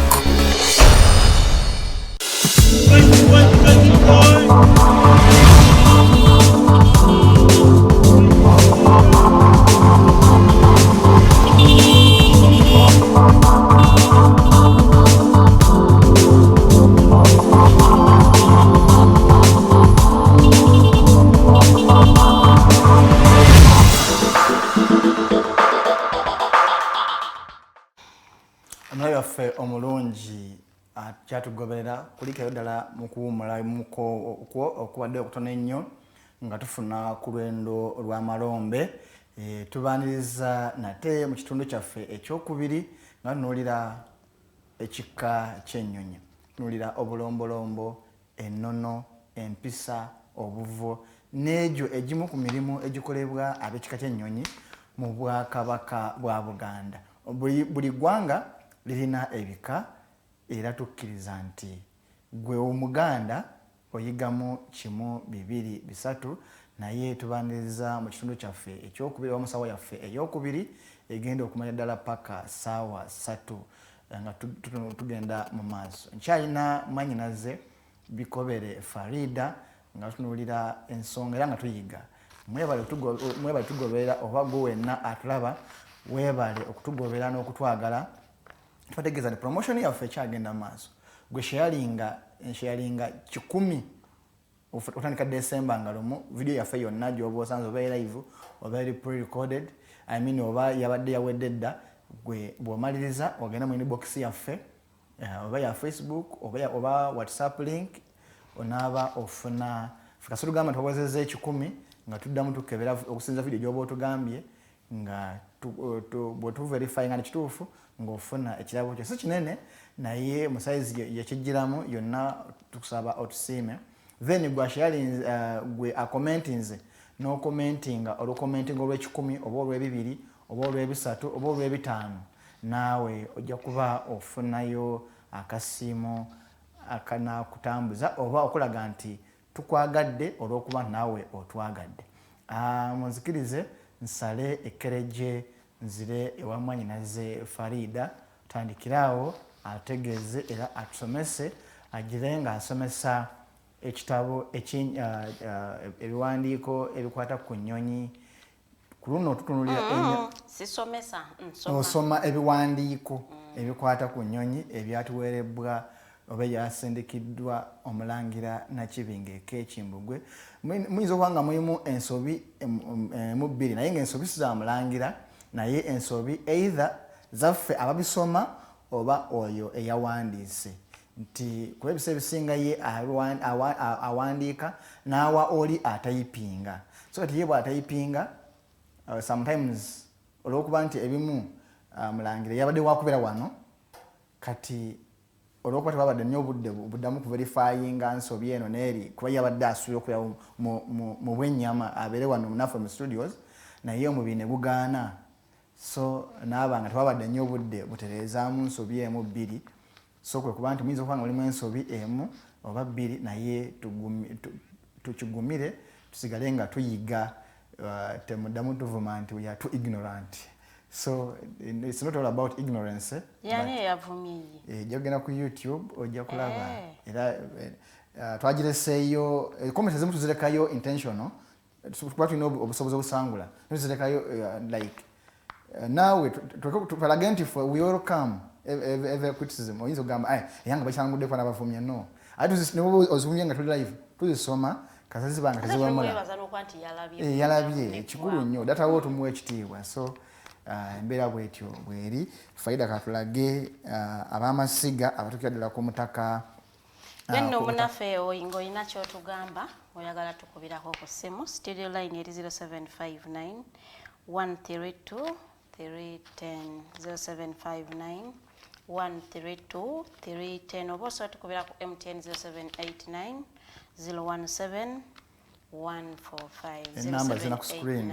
017 145 gwalaba live enamba ojja kuba oziraba waggulu so tukubirako n'obeera ku kyowabula n'otereeza oba n'otubuuzaako tujja kweyanza gwalaba yali uploaded bambi kibi nnyo tusobola tukubirako nga tuli live okuba ku kyoteesa oba kyowabula naye nga mutabani wange Entale Ibrahim oli awo DRC gwe otugoberera naawe olinga Mutale Farouk ogezaako nnyo okutugwira kumpi buli kyo tolina kyo gyotalaba so tukwebaza nnyo nyini ddala Kabanda Godfrey naawe okola ekintu kya ttendo weebale nnyo weebale ddala Omumbejja Kaiso bannange simanyi Aisha Nandugga muli bangi Christine Betty Goletti muli bangi nnyo nyini ddala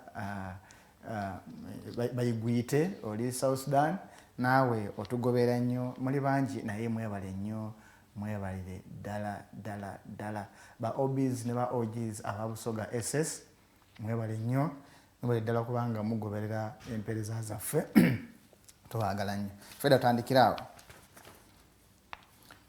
tutandike okulaba abamasi newankubadde nga kaakano Kakoto Mbaziira yafuga ekika ky'ennyonyi kyonna naye dda ye n'abamasiga ge be tujja okulaba baayitibwanga Bannyange ng'ate kyeyune emirembe n'abamasiga ge baayitibwanga Bannakinsige amannya agatuumibwa ab'Ennyange n'Abannakinsige si ge gamu era n'emibala tegivuga bumu.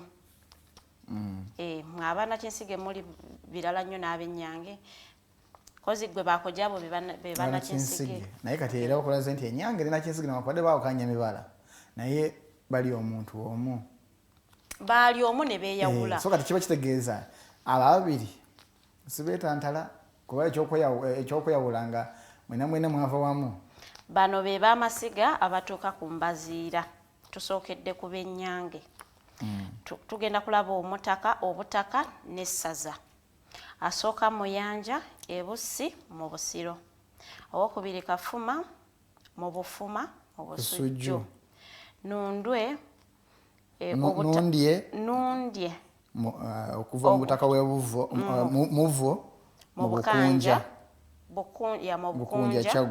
Kyaggwe Mikalo okuva mu butaka bw'Essimba oba mu Bukunja Kyaggwe Kituuma okuva mu butaka bw'Emmengo Bukunja era mu ssaza ly'e Kyaggwe ne tuba ne Kyesimba mu butaka bw'Ekiwungu mu Bukunja era mu Kyaggwe ne tuba n'omutaka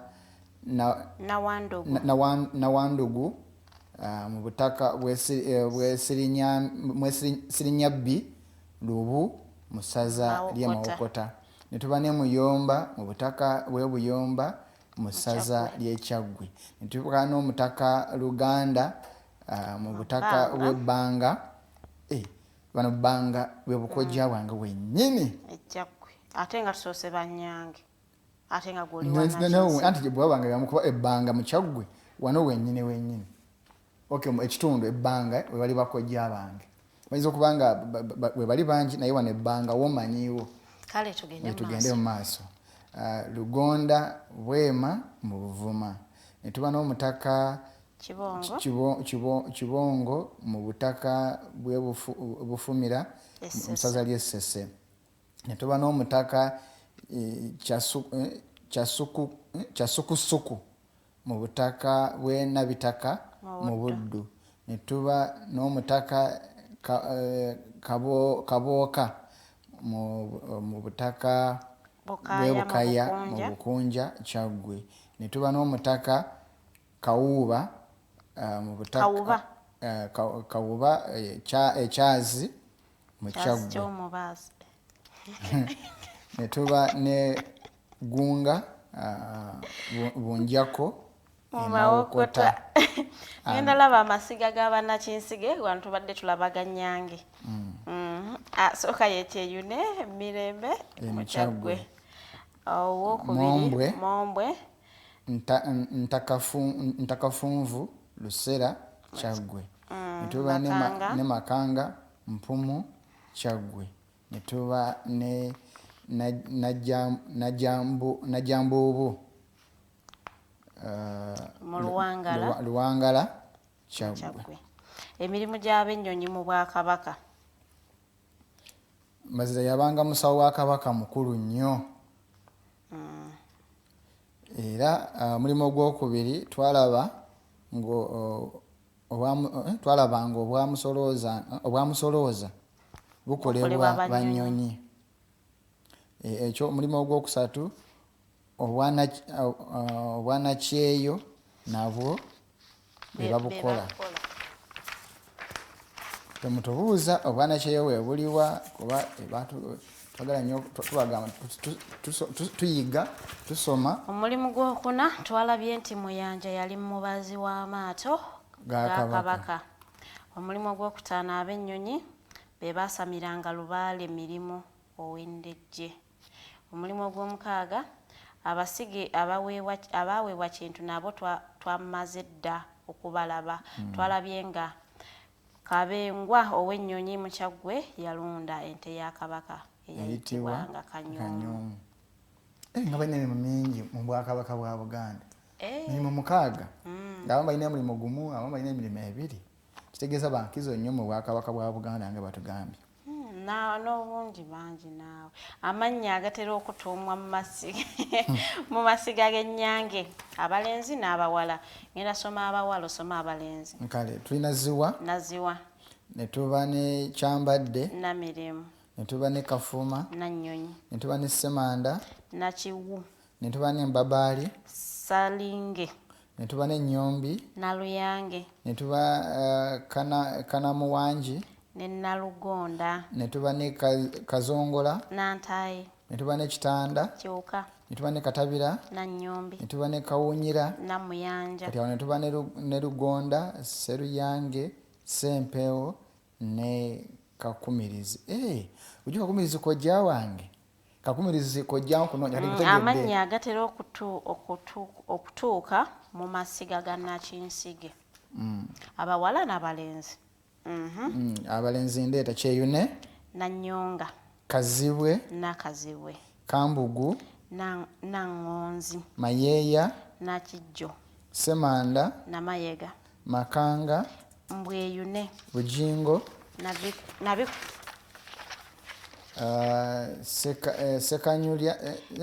Sekenyula. Nakame. Sebigwo. Kewuka. Kagobya. Bayiga. Kikoba. Kigula kankuyambeko. Sekirime. Sengonzi. Namunungu. Nampaji. Kagodo. Kigula. Kataswa. Nze mpeddeyo. Ne Sengonzi omusomye? Sengonzi namusomye. Emibala. Soma bampe omuggo. Bampe omuggo newerekeze. Mu Kyambadde mulimu engo. Gwe mugo gwe gwambazira n'amasiga ge. Kitegeeza okay bali oli wa Nakinsige oli wa Nyange. Mukama wange bakojja bo Banyonyi. Bwayinza okuba no kyengeeza kugamba nti mbazira bampe omuggo newerekeze mu Kyambadde mulimu engo gwe mubala gwambaziira n'amasiga ge. Kyo kitegeeza yo wa Nyange. Kuba yembazira then kati owa Nakinsige si mwana kijolooto. Bwali wa Nnyonyi abuuse gwe gwa Kyeyune n'amasiga ge. Si mwana kijolooto bwali wa Nnyonyi abuuse. Okay. Bwali wa Nnyonyi abuuse yes. Emibala gibayina ebiri so gwo olondako wogwa bw'oba wa Nyange ng'omanya ogw'Enyange guli oba Nakinsige osobola kumanya ani mukulu w'essiga yes. Ano yokomanya nti bweba yembazira kitegeeza ogw'Enyange. Kitegeeza ano agamba bw'ati bw'aba ye Kyeyune ng'omanya nti Nakinsige. So kojja wange Kyeyune Ivan nkutumiddeko kujwanga kyine Moses nkutumiddeko kyine John gwe ogwamwe gwe guli ogwabako jawo gwe si mwana kijoloto bwali Wanyonyi abuuse mbadde manyi bampa omugo newerekeze kyambadde mulimu engo nedda si mwana kijoloto nanti gwe gunyumidde gwange si mwana kijoloto gutegeeza ki maama saagala babituganye ab'ekika ky'ennyonyi nonno kye batuwadde okubasomera kiweddeyo ali ku ssimu tulwaniriza webale kuba nti okyatwagala ani ono oba ow'ekibulala kyekubuzeewo tukwaniriza nnyo nnyini ddala webale nnyo webale ddala okubanga otugobera ng'otwagala nnyo naddala Mighty Drive eya Mulangira Nakibinge ey'obuwangwa n'ennono kwe tuli tuyiga naye mbadde eno n'abanyankole nga beebuuza waliwo abiddira ennyonyi ya bombadiya yaze 2 ogamba eyiddira ennyonyi ya bombadiya kati olwo erabidde nno ennyonyi ntono aba yeddira ennyonyi nyonyi ntono kubanga bwabanga nyonyi ntono nga teyeddira nyonyi tambabuulire nja kuba mutandise tulimba bantu mmwe kubanga ti nyonyi ntono bwabanga teyeddira nyonyi ati aba yeddira ki kati surprisingire ojja kwekanga teyeddira nyonyi naye si tetujja kugamba nti yeddiba teyeddira naye ekyo kya Mulangira Nakibinge kuba amanya agamu gatuumibwa ebika ebyenjawulo so yajja kujja atulungamye tumanye naye nga sijja kugamba nti yeddira oba teyeddira Neza wanaba munyankola ajja kuba nte ntono kubanga oli wabeera nyonyi ntono then bikanonsa okuyita omuntu nte ntono ate kati bweba nte kati goba oba oli wanti kati kato embalala abeera nte ntono kubanga abeera munyankola kati omuganda abeera nyonyi ntono kati naye nga mwebale nnyo webale ddala Mulangira w'ekibulala okubanga ogobeera nnyo show eno eri yatugamba nti kati Mulangira w'ekibulala birthday yatuuka temwatulaga temufaayo tujja muleeta birthday y'omwaka ogujja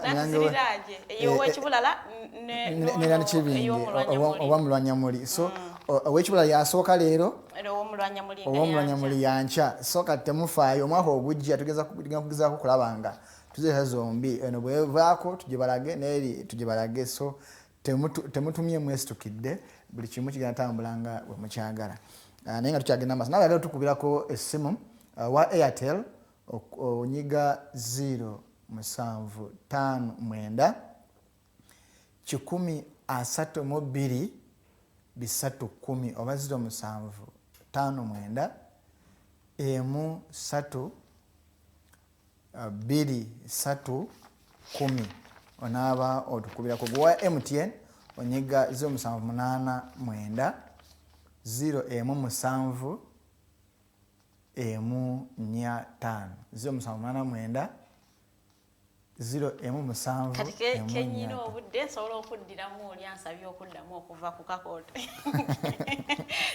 banasaagala kuddamu naye obudde bwonkyabuyina kamuddiremu tumuddiremuko katono tumuddemu ndowooza page esooka kyemanyi abadde alina kyagala okuwekenneenya ye nga ye tuddamu kuvaano wetutandikidde ati siwakusabye anti asabye gwe si gwe gwasabye kati wasabye mbadde manyi okuva eri ku kakooto anti akugambye nga asinkana kintu kiba kitegeeza era weewano kale kika ky'ennyonyi akabbiro ku nguvu omukulu w'ekika ky'ennyonyi owa Kasolya ye Kakooto Mbaziira. Kakooto Mbaziira agamba nti Kabaka kintu okujja mu Buganda nga ye mutaka wamu ne wadda. Jjajja w'ekika ky'ennyonyi omubereberye ye Njiwe. Mukazi we ye Nakiboneka. Ffe twasomanga tulina abaana be bayita Nakiboneka. Kati yali muka Mbaziira. Njiwe yabeeranga bulamu mu Busiro. Ekifo bulamu na kaakano kiyitibwa Kisubi era kirimu missoni y'aba White Fathers. Njiwe yazaala abaana 12 awo olwatuuka Njiwe n'azimba enju empya. Bwe yaggwa n'ateekateeka embaga y'okugiyingira era n'ayita batabanyi be bonna ne mikwano gye ku lunaku olukulembera embaga batabanyi babasooka okutuuka lwe battirako embuzi ey'okulya ku mbaga. Bwe batta embuzi omusaayi gw'okufumba akafecce bagulembeka mu ntiba ezinywa omwenge. Omusaayi bwe bamala okugunywamu entiba ne bazooza enkeera naye tezaatukula bulungi. Bannaabwe abalala bwe baatuuka mu ntiba omwo mwe baabaweera omwenge. Abo abajja oluvannyuma bwe baalaba omusaayi mu ntiba ze baabaweeramu omwenge ne banyiiga nnyo ne banyigira nnyo bannaabwe okubaweera omwenge mu ntiba ezirimu omusaayi. Tebaakoma kunyiiga kwokka wabula n'omwenge baaguzira n'embaga ne bagirekerera ne baddayo gye baali bavudde. Njiwe bwe yajja okulaba ng'abaana be bonna batuuse bali baakanaaluzaala baamutegeeza ebibaddewo. Bwe yawulira ebyo naye n'anyiiga nnyo. Abo abaaweera bannaabwe omwenge mu ntiba ezirimu omusaayi njiwe naye teyakoma ku ekyo, abaana n'abagoba ku mbaga naye kennyini abaana be n'abagoba ku mbaga. Abagenyi abayite nabo baalaba nnyinimu akalidde abaana obuteddiza nabo baakwata amakubo agaali gabaleese ne bagenda. Omwenge n'emmere ebyali bifumbiddwa byonna baabireka ttayo. Embaga eyo ab'edda baagiggyako n'enjogera egamba nti nandekererwa ng'embaga yanjiwe. Njiwa bwe yafa omwana we eyayitibwanga Kakooto ye yamusikira. Kakooto yali muyizi nnyo era nga musawo nnyo. Lwali lumu Kakooto n'ayagala okutuukako mu kyaggwe teyalwa n'asitula. Bwe yali ng'asigazizza ebbanga ttono okutuuka e Mukono n'asanga ennyanja. Bwe yalaba nga talina maato ga kumuwugula ku nnyanja eyo kyeyava anoga eddagala n'aliyiwa ku nnyanja n'efuuka omugga. Omugga ogwo nakaakati guyitibwa Nakiyanja. Bwe yatuuka e Mukono ne bamubuulira nti ku ludda olw'ebulundonganyi efulumyeyo omusajja ow'ekitiibwa ennyo. Kakooto bwe yawulira ebyo n'ayanguwa mangu okugenda okumusanga. Ennakatooka ewa Ngongo mu bulondonganyi Kakooto gye yasanga Kintu. Kakooto olwalaba Kintu n'amusanyukira nnyo era n'amukulembera okumuleeta mu Buganda. Kakooto yali ageze ne mutabanyi we yayitibwanga Kabenge. Kabenge yali ayambalidde amatu g'emwanyi za kitaawe. Amatu ago gaali gabyayi. Kintu bwe yalaba n'abuuza ekirimu. Kakooto bwe yamutegeeza nti mmwanyi era nti ziriibwa. Kintu teyalwa n'alyako. Bwe yazisuula mu ttama n'awoomerwa era n'abuuza Kakooto gye bazikolera. Kakooto kwe kulaga Kintu mutabanyi we Kabenge nti omulenzi ono yazifumba. Kintu naye kwe kumuddamu nti omulenzi oyo asaana ayitibwe Kafuma olw'okufumba emmwanyi eziwooma bwe zityo. Kintu n'addira ensawo bbiri ey'engabi n'ey'enjobe n'aziwa Kakooto asengamu emmwanyi ze. Naye bwe baali basomoka Sezibwa amazzi gaatwala ensawo ezo ezaaweebwa Kintu. Awo we baasomoka era amazzi we gaatwalira ensawo ezo Kakooto kwe kuyitawo Butwala na buli kati wayitibwa Butwala. Kintu bwe yava e Butwala yasula Magonga mu kiwakanya ekyaggwe. Bwe yava e Magonga n'agenda akuba ekibuga e Mangira. Awo e Mangira mu kyaggwe abataka b'omu Buganda abamu we baasookera okuwa Kintu abasige era ne Mubiru ow'Emmamba. Awo we yasangira Kintu n'amusenga. Bano nno be basige Kakooto Mbaziira be yawa Kintu ng'ali e Mangira. Sinatuuka mwana wangambye kutandikira oba ntandikidde wawanvu. Wenyini abadde agamba yasinga na Kintu. Yandowooza tutuuseewo obadde ofula oyinza bulungi. Abasige baali bana. Asooka yali Kabengwa. Ono Kakooto yamuwaayo kulundanga ente ya Kintu eyayitibwanga Kanyoomu. Omutaka ono alina Kanyonyi mu kyaggwe. Owokubiri ye Sekituba ow'e Nakibano. Kakooto gwe yasiga okwasizanga kintu enku era yatuumibwa n'erinnya Kyasanku. Owokusatu ye Kitanga ow'Ennakalasa ye yasigibwa okufumbiranga kintu emmere. Entamu kintu gye yamuwa okufumbirangamu emmere ye yayitibwanga Kibigiza. Embaze yatemanga ennyama yayitibwanga Kabogoza. Omusigo owokuna ye Nantimpa. Nabitimpa ow'Ekitovu mu Kyaggwe yasigibwa kukubiranga kintu ntamivu. Kintu bwe yava mu kibuga ky'Emmangira n'asitula okulaga mu Busujju. Bwe yava Emmangira yasula Musumbwa, bwe yavaawo yasula Bukesa e Namirembe, bwe yava e Bukesa baasula Mugunga mu Kinaawa. Kakooto yasimbawo omumwanyi n'agutuuma erinnya Semitego. Bwe baavaawo ne batuuka ku Naggalabi mu Buddo. Bwe baava ku Naggalabi ne bagenda ku Busujju. Kakooto yalaba kintu amaze okutereera ku Bwakabaka naye n'asaba adde ewuwe. Naye Kakooto bwe yali ng'ava ewa Kintu yamulekera omusige Kafuma okumufumbiranga emmwanyi. Na buli kati Kafuma mutaka mukulu nnyo mu Busujju. Kakooto omwana we Muyanja gwe yawa Kintu ayambengako omusajja we mu biro g'abunga okubajjanga amaato g'empingu ye.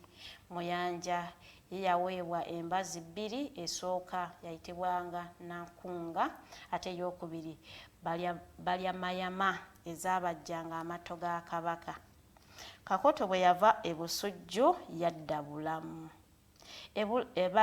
Ebulamu yamala ebbanga ttono n'aweebwa okufuga eKyaggwe era n'agenda azimba ku Mukono. Mu Bwasekiboobo Kakooto mwe yafiira. Bwe yamala okufa mutabani we Bamulyantamu namusikira. Bamulyantamu y'omwami ye obwami yabwewa Namutwe. Bwe yavaamu n'agenda akuba ekibuga n'agenda akuba embuga ye ku Mutala Kasaayi. Awo abasika be we bajja embuga ne bagizza ku Mutala Bulimu. Na buli kati omukulu w'ekika ky'ennyonyi owa Kasolya abeera Bulimu. Ku linnya lya Kakooto abasika be bayongerako eryambaziira. Kaakano omukulu w'ekika ky'ennyonyi owa Kasolya ayitibwa Kakooto Mbaziira. Ne lwaki bayongerako eryambaziira teyakitugambye. Oluberyeberye twalaba nti embaga ya Njuwe gye yali ateeseteese okuyingira ennyumba y'empya yatabula nnyo abaana be ne baleetamu enjawukana. Naye ate ne ku mulembe gwa Ssekabaka Ssemakookiro ab'ennyonyi beeyongera okwawukana. Kabaka Ssemakookiro bwe yakuba ekibuga ku lusozi Kitende baali bali awo ennyonyi eyitibwa Kimbagaya n'ejjeegwa ku nnyumba ya Kabaka. Abantu bwe baagiraba ne bategeeza Kabaka nti tasaana kusula mu nnyumba eyo. Ennyumba Kabaka gye yasulamu ku olwo baazimba yakagwirawo. Kabaka bwe yali yeebuuza ennyonyi gy'evudde okugwa ku nnyumba ye, abaaliwo ne bamutegeeza nti evudde Bulama mu Bunyonyi. Kabaka olwawulira ekyo n'alagira ab'ennyonyi bonna okubanyaga. Era bangi mu bo baatibwa, obutaka bwabwe ne babuggyibwako. Abaawonawo kwe kudduka ne beekweka mu bika ebirala. Awo nno we wava n'enjogera egamba nti okinsombedde Kimbagaya yakisombera Balama. Okwawukana kw'emirundi ebiri kulinga kwe kwavaako ekika ky'ennyonyi okwetemamu amatabi abiri amanene agaliwo kaakano, abeddira ennyonyi ennyange n'abeddira ennyonyi ya Nakinsigi. Ndowooza kati tabanja ntommanja bizeemu bulungi. Ekibuzo kye ofunye omukisa bakwadde full dose. Wadde full dose bulungi tammanja. Tojja kwekwasa nti ate katuyite mu comments wano mpolampola tulabe ezimu zetunasoma. Tulabe bano amombejja luwederiya atuwa. Mbukakati bano abeeyita abachwezi babijjawa. Awo nange Richard K. Mukungu ombuuliza bwereere simanyi.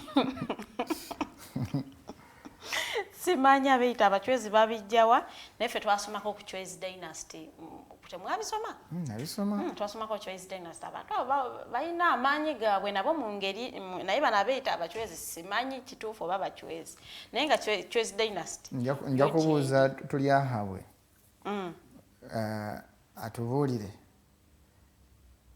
abachwezi lwaki beeta abachwezi tuli ahawe agambye abachwezi si baganda naye tetunagambako nti baganda naye lwaki beeyita abachwezi okay abachwezi baaliyo naye lwaki ab'omulembe guno kati bakavaayo ebbanga lyonna baali tebayita abachwezi wabaddengayo abachwezi naye just tebabaddeeyo like nga tebejjaayo andi kati netugamba eriyo kati kakati nno kankubuulireyo ka story katono nyef edda ewaffe wabeerangayo abachwezi kati omuchwezi omukulu bwafa mubayita baswezi abaswezi naye nga bachwezi kati abaswezi abo ng'omuswezi omukulu bwafa sabaswezi basula wabweru ennaku 7 naye ennaku ezo 7 bakuba engoma omanye engoma z'abachwezi ku makya n'ekiro kati embuzi baziyita ku lunaku olusooka ne bazirya ku lunaku lw'omusanvu nga ennyama ebadde awo nevunda yes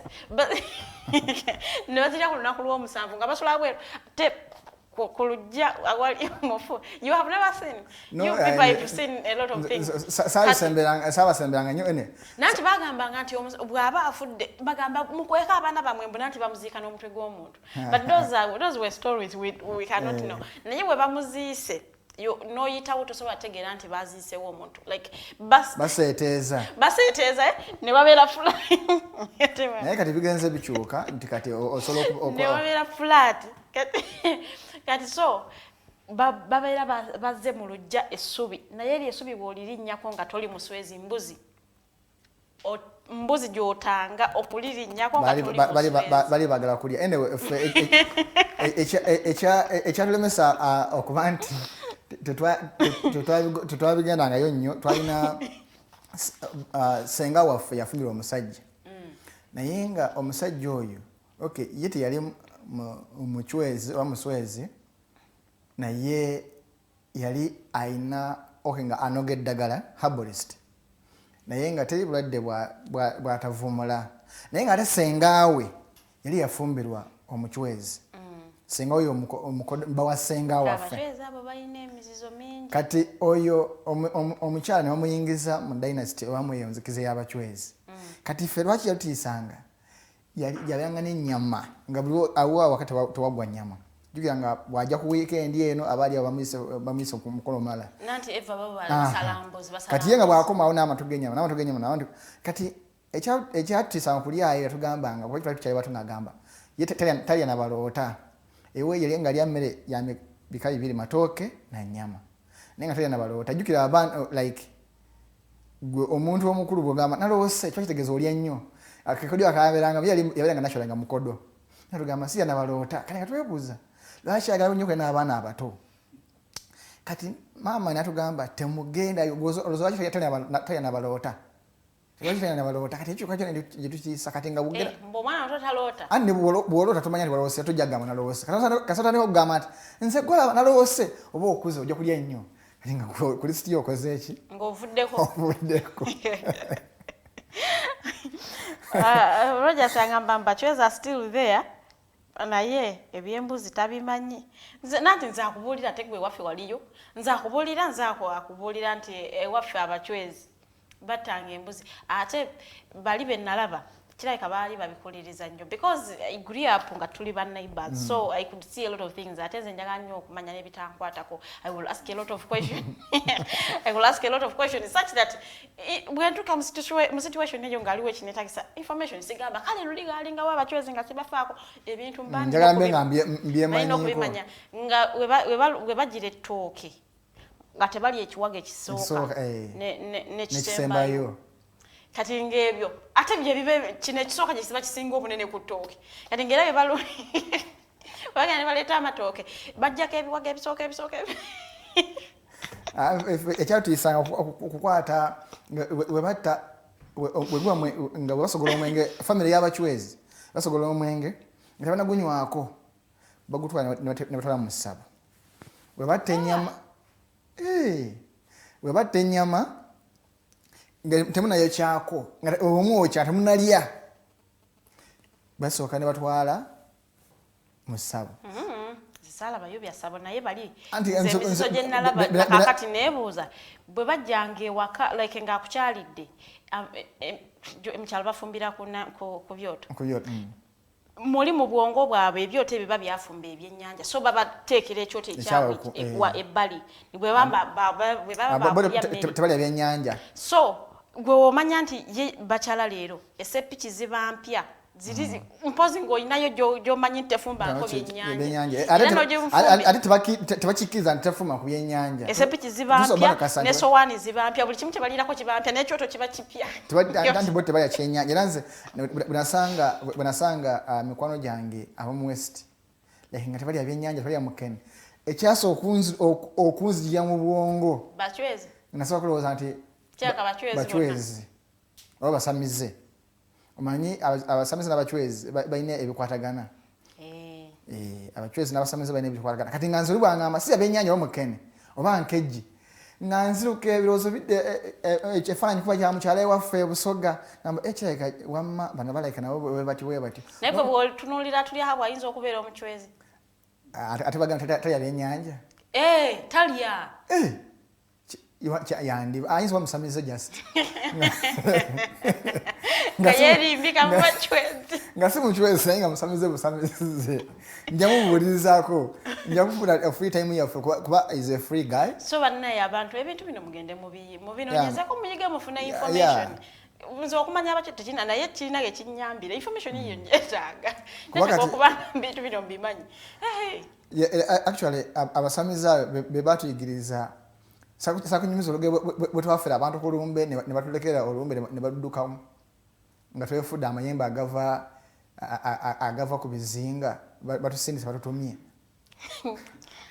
leero lunaku lwakutaano lunaku lwa juma nga tuwuliza anti ngagamba abasamize nga gye bali baferangamu abantu netukufa obadde omanye nti omuchwezi omukulu bwafa bamuziika kiro babaziika kiro by the way ewaffe simanyi naye ne mu Buganda Saalongo taziikibwa budde bwe bumu n'abantu ba bulijjo then n'abasamize ababaswezi abasamize simanya nodi yanungamba ndakutsa kugamba n'abasamize nabo n'abaswezi balina obudde bwabwe obwenjawulo si basawa 8 era wawuliranga aziikibwa sawa 8 ng'omanya omuntu wa bulijjo aziikibwa sawa 10 oyo manya Saalongo oba mulongo waliwo n'abatali ba Saalongo baziika ku 10 anti kyenza kugamba anti bigenze bikyuka batime yabirangawo sawa 10 balongo oba Saalongo oba Naalongo then kati 12 and above ng'enjuba egolobye then kati either nga musamize oba muswezi enjuba emala goloba ne balyoka babazize nakati ebintu bigenze bikyuka nti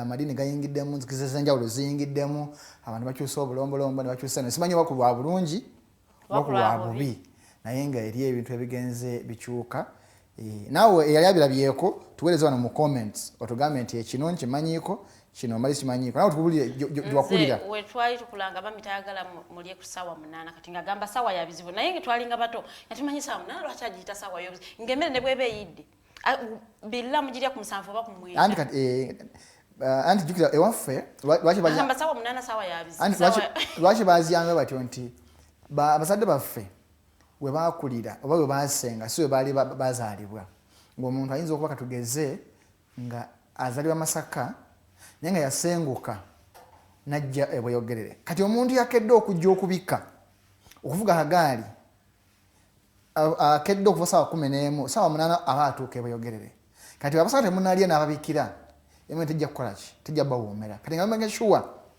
at least ne bakubikira bakusanga omaze okulya nti bweweeswako ekigoyi okudduka like at least olina kutadde mu lubuto so bagezaako okulabanga era nga nawe nonaze okubika tutuuka kutuusa ogamba bannange kimanyi era nga balina amamula okulya n'olyoka obawo amawulire ag'amabi era tebazikirangawo nti omuntu afudde leero bamuziise leero kujjako omusiraamu olw'enzikiza y'eddiini naye bano abantu abala lwafudde si bamuziika nti basobole bw'ojja bakubikira olwaleero weteekateeka okuŋŋaanya entambula anani akuvuga ku kagaali then so that by tomorrow naawe obenga otuuse oba tomorrow but one obenga otuuse so kuba nti babenga ne time ebika era nga naawe bagamba oba onaawo amawulire ago totuukirawo n'ogamba nti bannange era nga abamu bakozesanga nti okumusanga obutamusanga oba mulese aliko kikuba mukono kati gwe ng'omuntu omukulu omanyirawo nti olaba onavuza akagaali azze okuŋŋamba nti kikuba mukono ayinza oba yakoze eki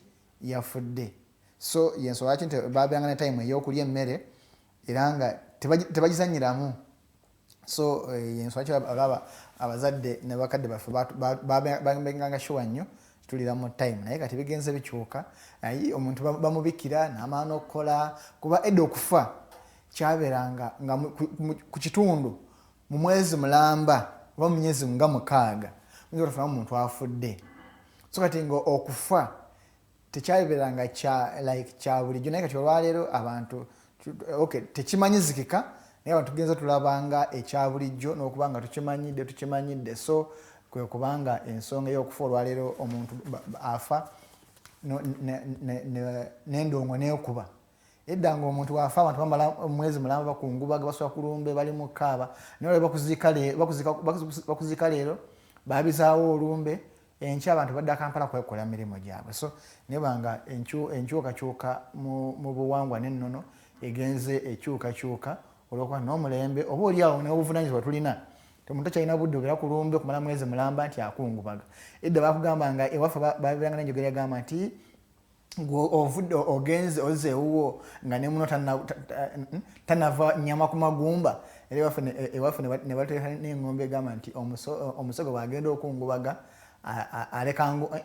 aleka gwaziisa afuusa engumbagumba n'alyoka adda mu bufumbo so edda basically okufa bakuwanga nnyo ekitiibwa naye kugenze kukyuka olwokuba nti oba oliawo si mulembe okukyuka naye obuvunanyizibwa abantu bebalina bwe buleetedde okuba nti resources akulwanira omuntu alina budde bubeeraawo alwanire resources so kwe kulaba nti abantu tukyalwa nnyo ku lumbe so Farida ndowooza y'ensonga lwaki abantu bewaffe balyanga 7 naye nga mubadde balabi balungi twagala okubalekera obubaka nti kusinziira ku mbeera eriwo mu ggwanga tubeere be your neighbors keeper wantu beere beegendereza nnyo byolaba kyotategeera kubira poliisi yagabye numbers ziri toll free tewetaga airtime muntu ogamba toll free bayinza okitategeera obutakitegeera bulungi nnyo you do not need airtime on your line to call police you just call in fact osobola nobakubirako n'obagamba wano nyinawo byesitegeera naiba wange simutegeera bulungi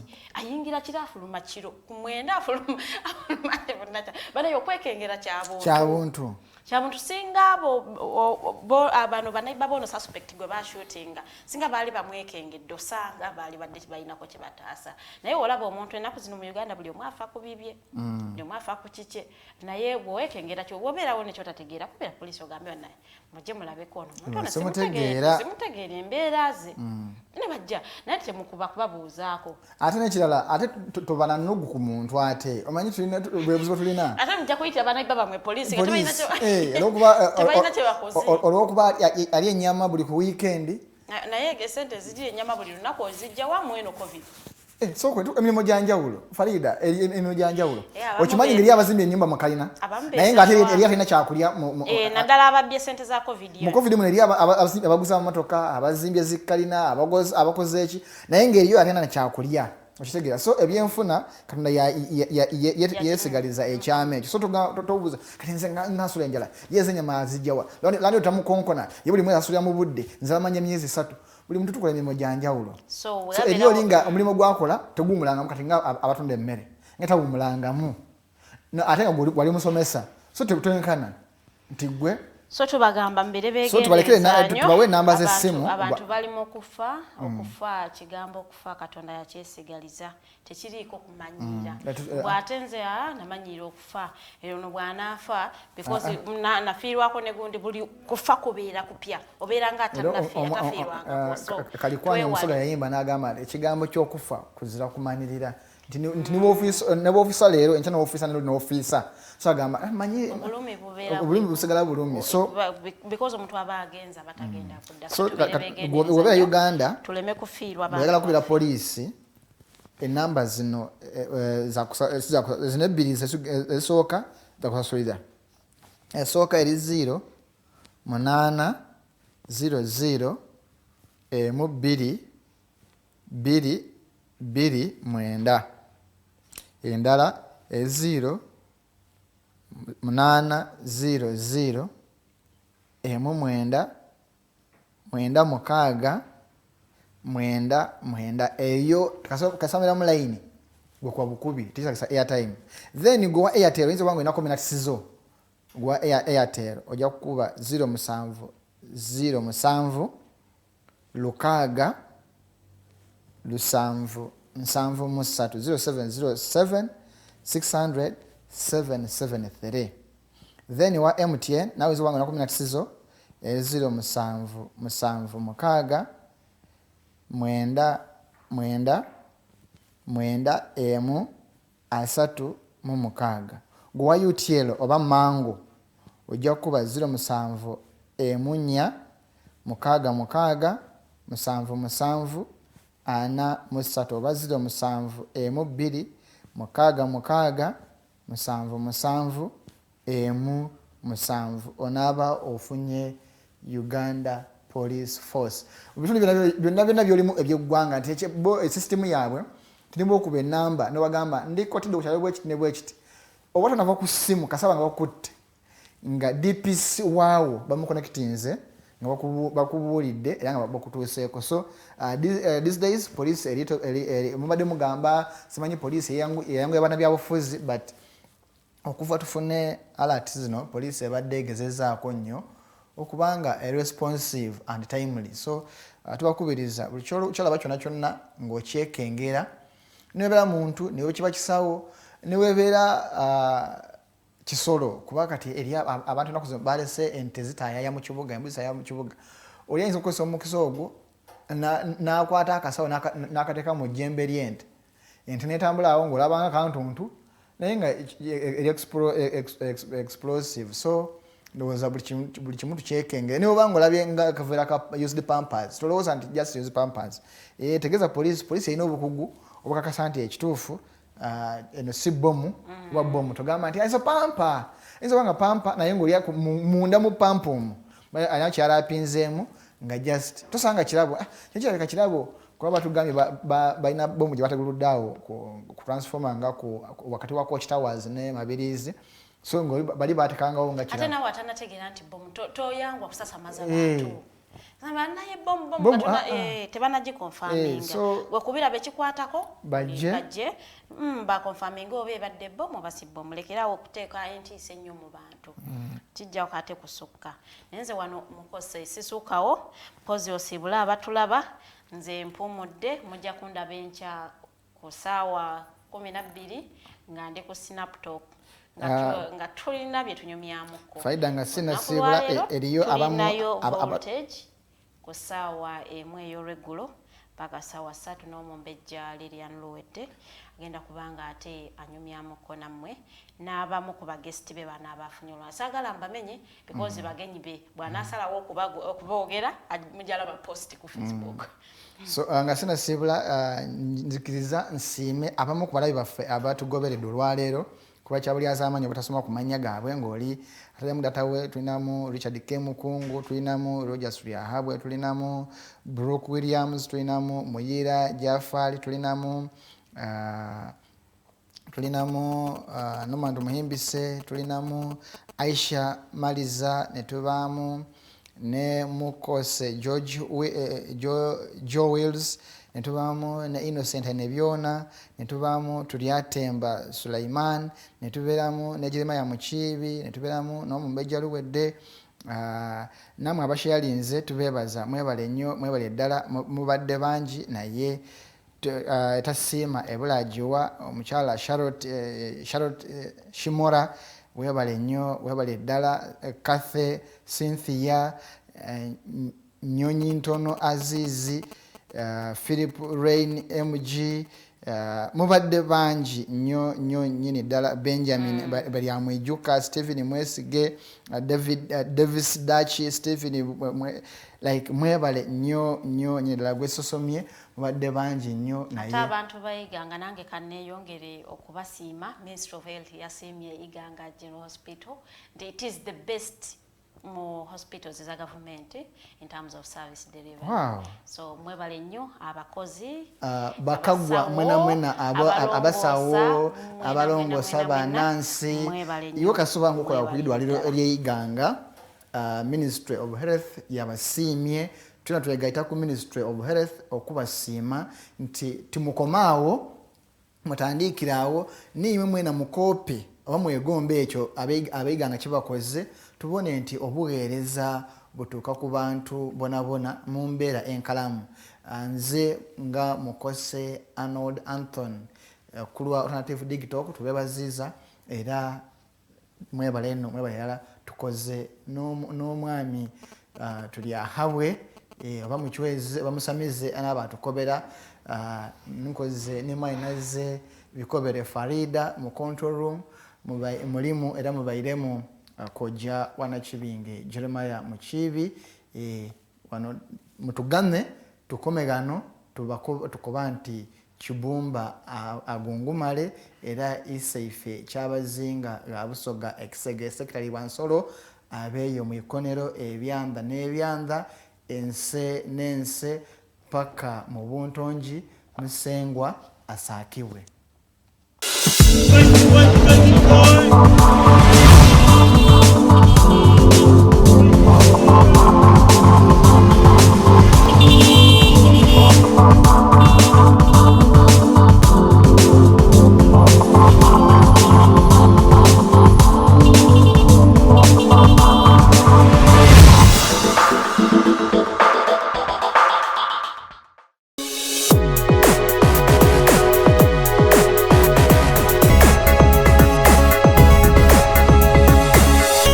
Alternative Dig Talk. Real issues, real talk.